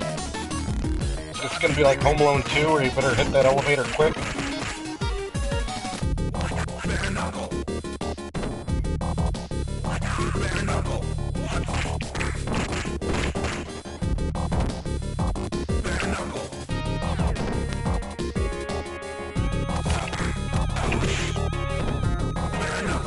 Done and done.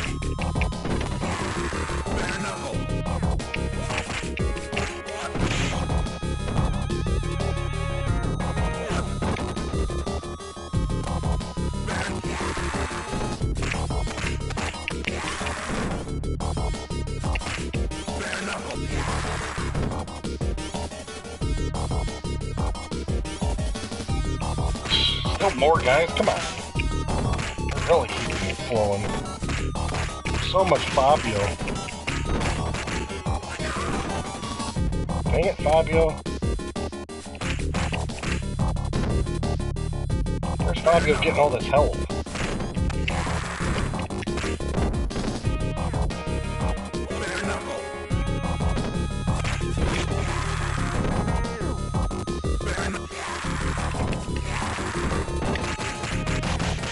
That's what we need to land on Fabio.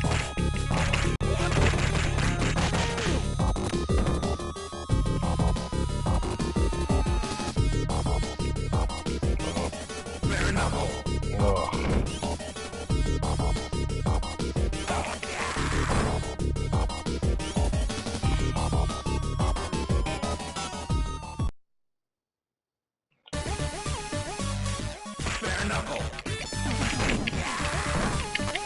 That's just getting a little crowded. But at least they gave me a bat with a life bar bat. But it's a metal bat, so I like how that one's got more power on it. At least they put that in consideration.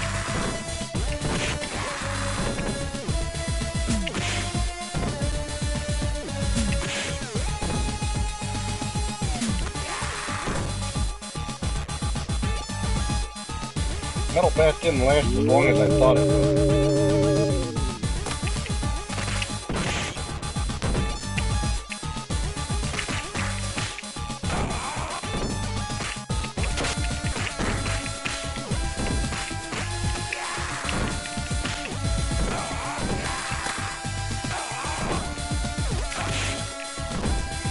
I do like how they kind of kept the mechanic similar to Streets of Rage 2. It's kind of like a knockback. You get to his mansion, you get to the elevator fight. It's a nice little throwback to Streets of Rage 2.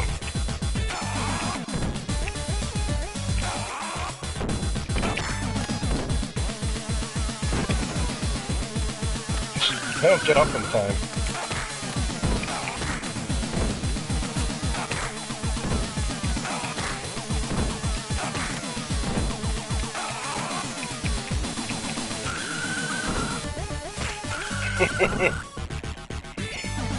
You do have a point, TV, but this is like the 2.0 version, or actually 3.0 version. They do have similarities, and it's like a upgraded, almost like an HD remake with some added features. But that's fine. I mean, if you want to be technical, look at how many of the 2D Mario games you can be like, okay, that's just the same game over and over again. I will say the mechanics are just tweaked lightly, and it's pretty similar. But I'll tell you right now, I got a different feel for each one of them. And it got better the whole way as I played this.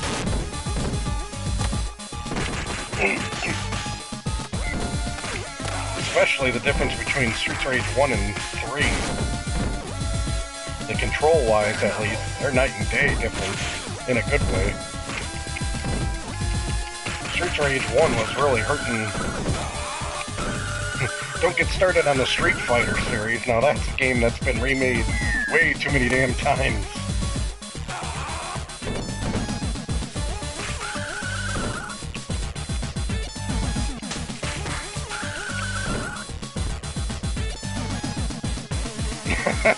That is a good point. I don't know of any other game that has been recreated more than those. Alright, time to talk to the X. Nice humble abode.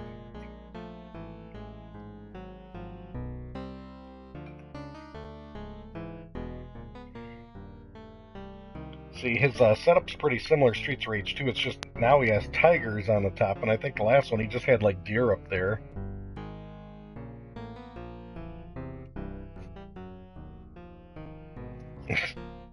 He's sitting in the chair and he looks bored. That's what is great.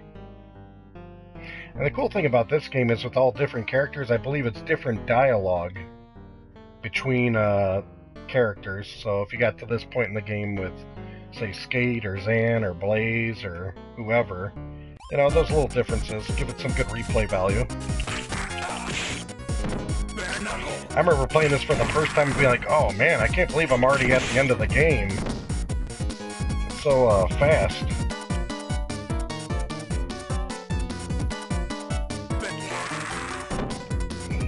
Yeah, I think he learned after the first game he doesn't want... Well, how could he ask me to join his side? Because obviously in the sequels, there's no sequel because I didn't join his side. So, he already knows my feelings on organized crime. I take organized crime seriously. I have to put the fight in my own hands on the streets. Axel Stone is not a fan of organized crime. Isn't that right, Goldie?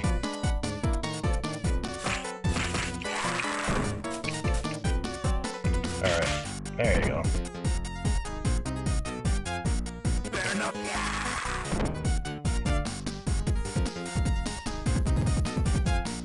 No, not the Electros.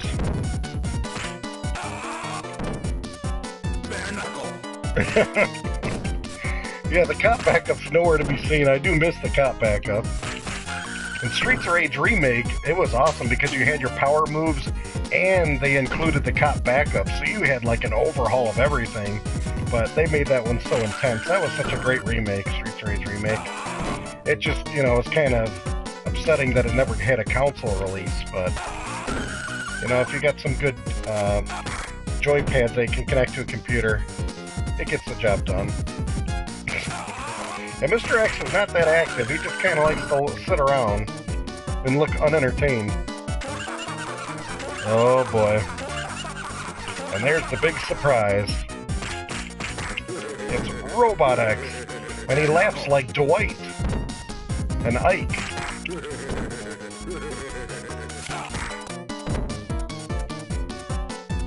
Man, is he fast. Laugh that off. There you go.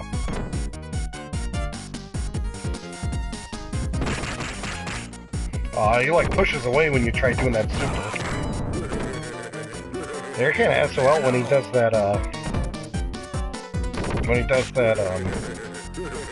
homing missile.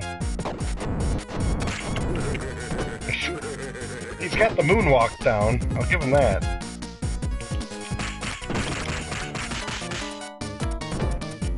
Bare knuckle. Oh, man. I can't let Axel die. Not when we're this close. Ugh. Gonna have enough to take him out.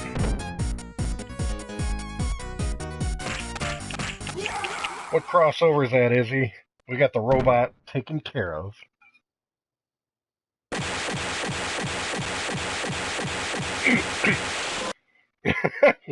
No, he never gets enough laughter. Yeah, so stage 5, and they take you all the way to there. So you know you're in for a real treat now. Oh, crud.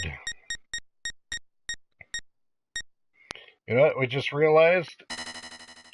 Is, I should have put it on the Japanese version. Because when you try to, level it out for difficulty, I think the game actually does end here. It doesn't continue unless you're on the normal difficulty. Dang it.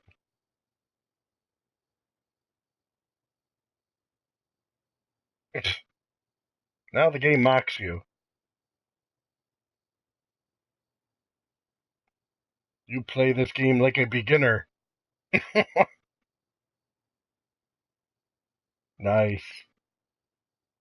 We must try harder. Yeah, we suck. That's great. I forgot all about that. Man, should have...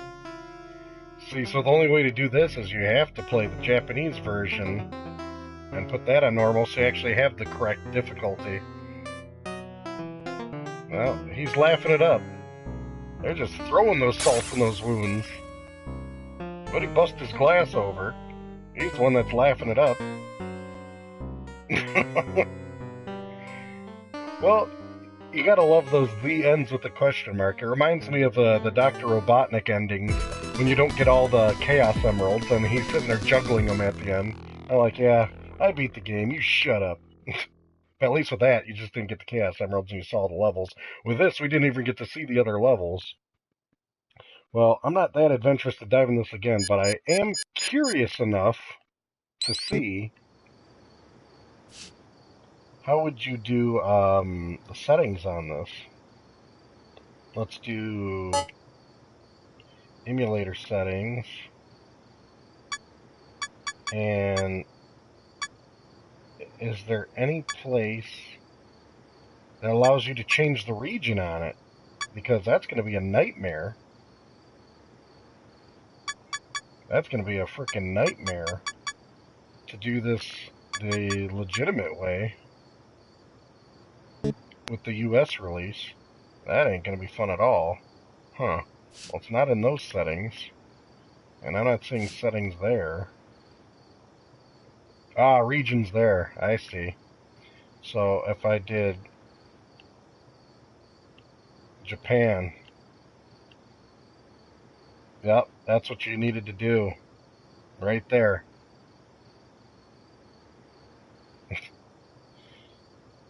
No Golden Axe tonight. I'm, Streets of Raging it up all tonight, but Golden Axe 3 may be on the thing. Man, that is madness. That blows my mind. That's what happened. But that's where I screwed up, guys. I should have put on Streets of Rage Japanese right there. And then if you did Streets of Rage Japanese version... But isn't the dialogue all in Japanese? Here, I'm gonna do a quick little look at this. Just to compare. Yep, it did. Well, look at all this. You're not gonna... I mean, you put in this version so then the difficulty's correct, but I can't read this moon language. So this kind of defeats the fun for me.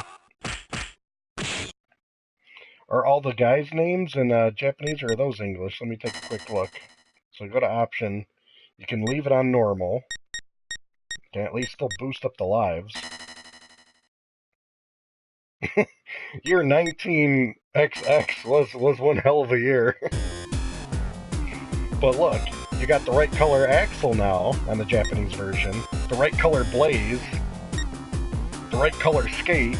You know, why did they keep the colors consistent for our beloved characters for Japan? And then for US, they're like, oh no, we're gonna have to throw that out there, so.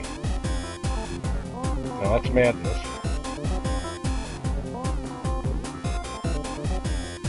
Yeah, and you know what? The stats are done different too.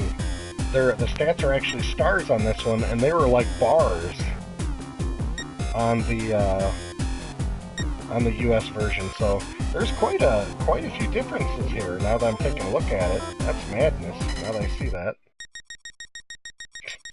And then, okay, we can't read this, but okay.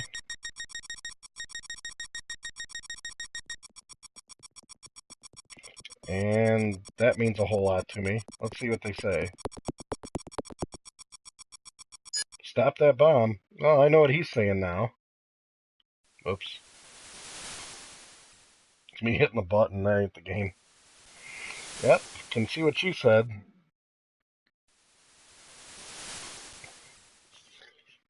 Okay, and great. So normal difficulty is actually normal. That stuff's still in the same spot. And it's grand upper, no bare knuckle. So what other changes we got here, Axel? Alright, we got the scantily clad women. They're all dressed for success in this version. We got that going for us already in the Japanese version difference. I'm so glad that they allow you to do that. Very close guess, TV. Mega Man, I think, was 2000XX or something, 20XX. We're not too far away from whatever that XX set is. I play this version for the women.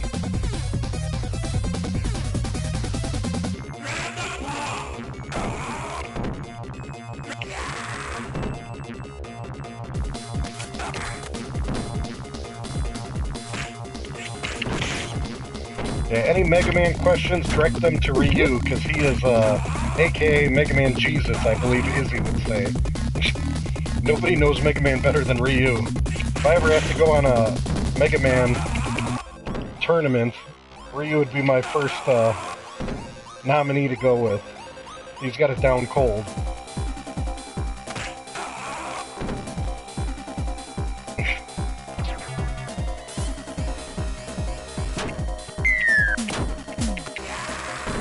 So these guys are still called Galsa.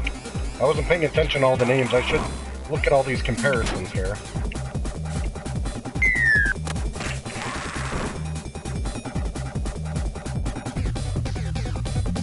And then that wall's already got a hole in it. I think, didn't this wall like bust open with a hole in the US version? It wasn't already busted.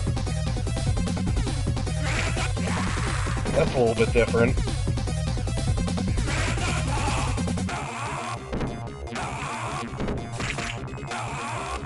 And you got like this FBI agent out of nowhere that just wants to kill you with a gun.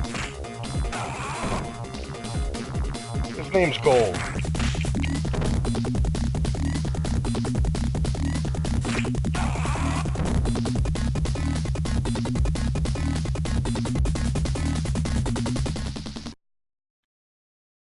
Yeah, that's right, it was sealed there. Oh, now this guy's name's Bongo. I don't know if they named him Bongo in the US version. Wasn't he Dwight or something? Dwight or Ike or anything? Well, he's got his laugh down.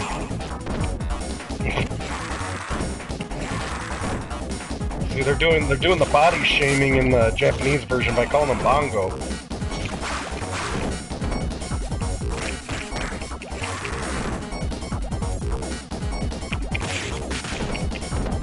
No time for you bongos.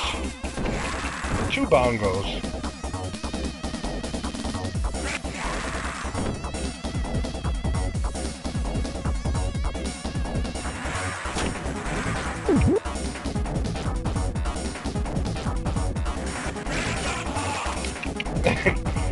Yeah, this one's got a lot of stuff changed. Like right there, you got that great character that's missing.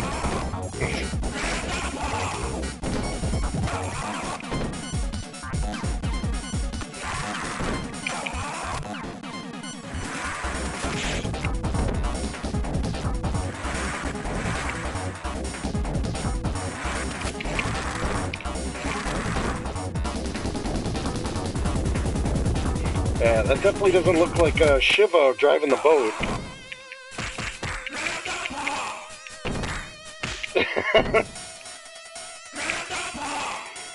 It's funny that they made sure to keep the Japanese untouched. They definitely didn't mess with this version to be played on here. I gotta say, that was a very good move by Sega, letting you change what region you want to play on the disc. That's pretty cool.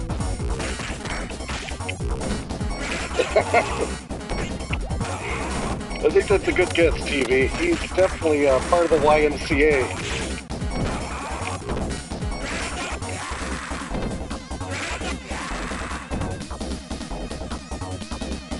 Alright, you take out his cronies.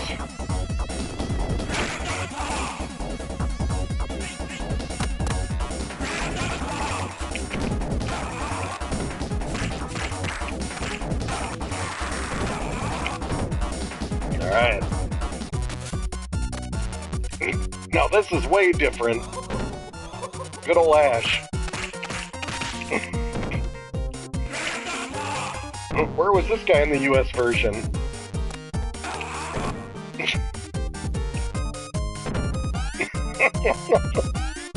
These moves are crazy he's got. He's gonna take me out.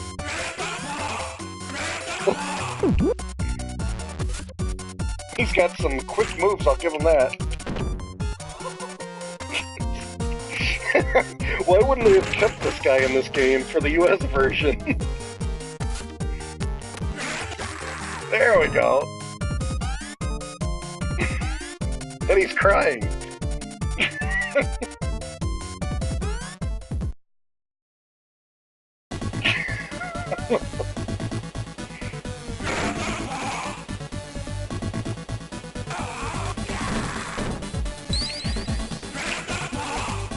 So they just completely cut him. He was, I'm guessing he was supposed to be a mid-boss. Alright, look at the Electras now. They're dressed more appropriately. See, they are way more appropriate. They're dressed more like Streets of Rage 2.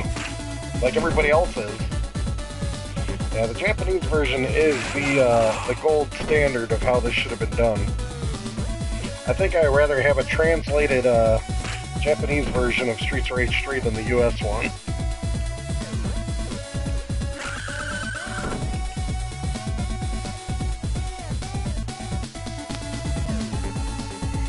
And this is still Shiva, right? But he's green. That's kind of weird. Why did they make him green? Or is he supposed to be glowing different? I don't know.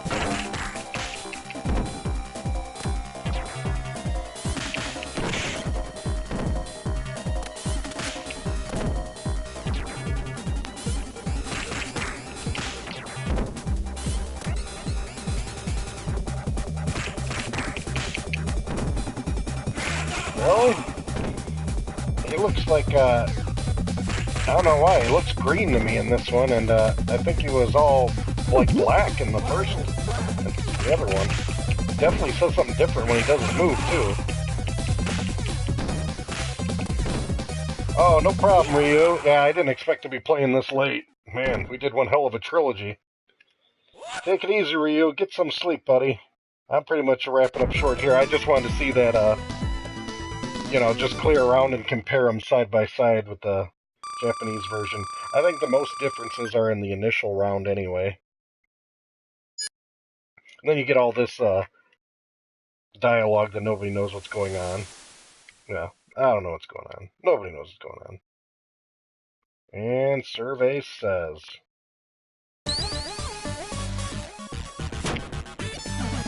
What other kind of madness? Throw those bombs. I'm guessing the clown and the kangaroo are still in here. They wouldn't take that out. Alright, I think I'll save the kangaroo and call it from there.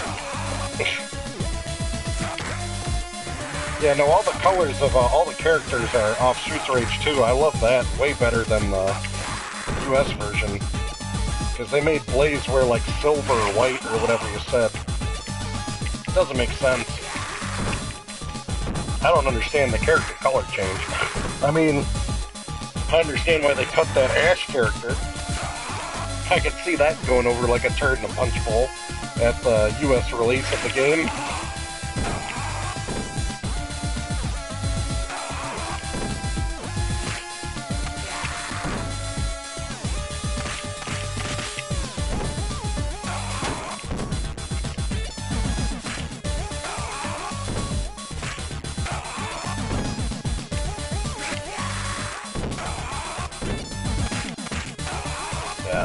It's all pretty much cosmetics.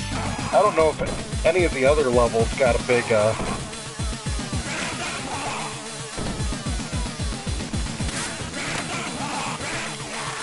it's pretty baffling, like you said, with the color change. I just don't get it with these characters. Because you're already familiar with them wearing a certain color, why the heck are you going to change it? Ah, there we go.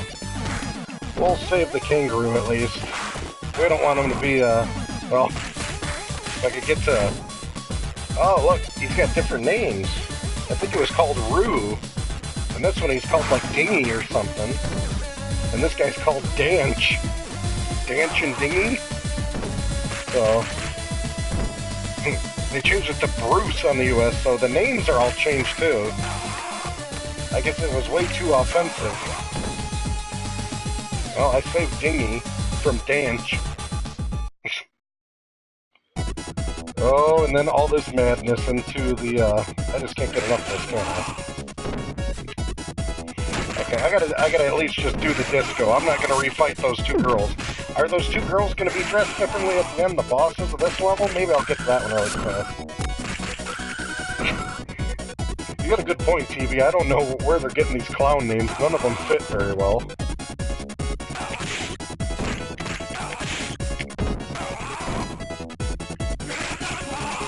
Bruce and Rue.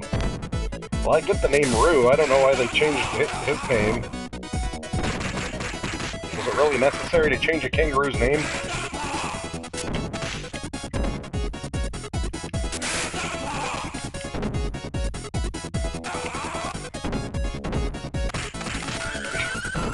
I wonder if they got any other good names from Bongo. I gotta say, Streets of Rage 2 had the best fat guy names. They called him like Chili, Balloon. I think one of the names was just flat out Fatso. I think they blatantly just called him Fatso.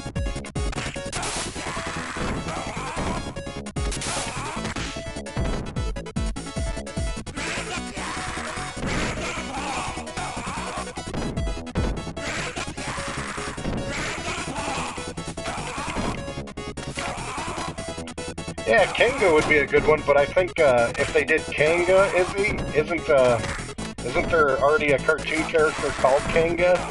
That'd probably sue him. I think Kanga's from the Winnie the Pooh series. There's a kangaroo in that, and I think they call him Kanga. So they don't need Disney suing them over a violent beat-em-up game name of a character in it.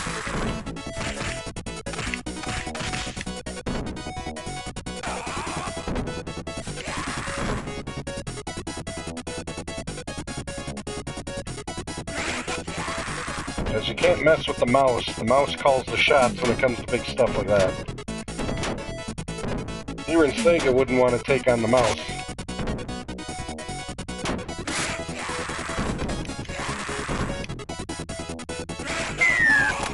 That's it. Yeah, you're right, TV. It's Kanga and then Rue. So the whole name Kangaroo split between two characters. How clever, Disney. Is there another character called Teddy and the other one Bear?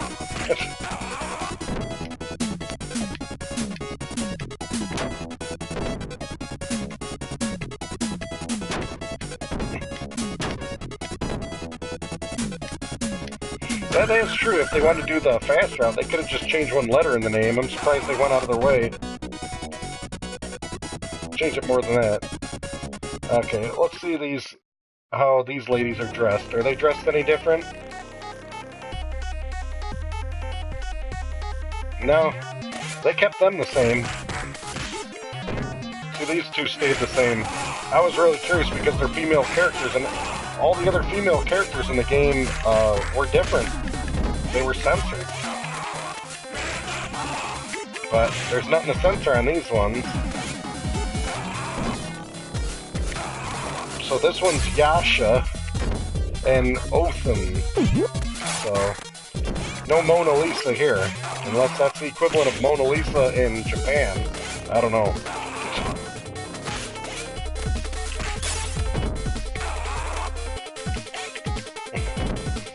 Good old Mona. I gotta say, I don't know if I've just been playing this game long enough, but these women are much easier this time around for me on this version. I was struggling a lot more on the other version, but I might just been playing this game long enough. Yeah, they are way easier on this one. That's crazy, the difference.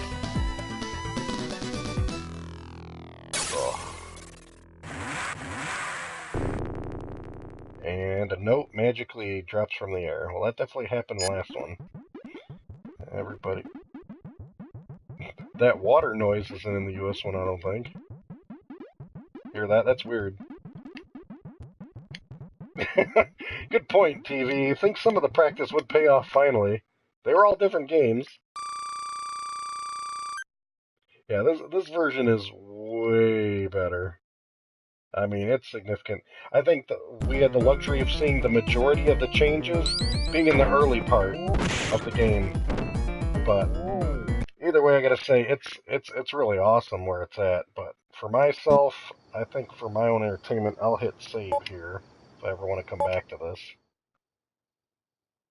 And whew, yeah, it's as TV just reminded me, it's been a solid almost 4 hours of gaming. So I am pretty tanked, guys, but I was not expecting to get this far and to do the pretty much the whole trilogy. I mean, partially because the last one I didn't pick the right version. But regardless, this was a pretty fun stream. I appreciate you guys hanging out, keeping me company. Conversation is always a blast, and I don't know, rage filled is the best way to put it, right? TV, I'm with you. I think next time I'll probably do something more lax on the stream. We'll see. I got some other fun stuff down the pipeline. Maybe give a little rest to the Sega Genesis I've been riding hard collection, and pop in some other different PS4 fun. We'll see what we can come up with. But either way, I appreciate you guys coming out, and I'll catch up with you guys next time. Till then, you guys take it all easy and have a good night.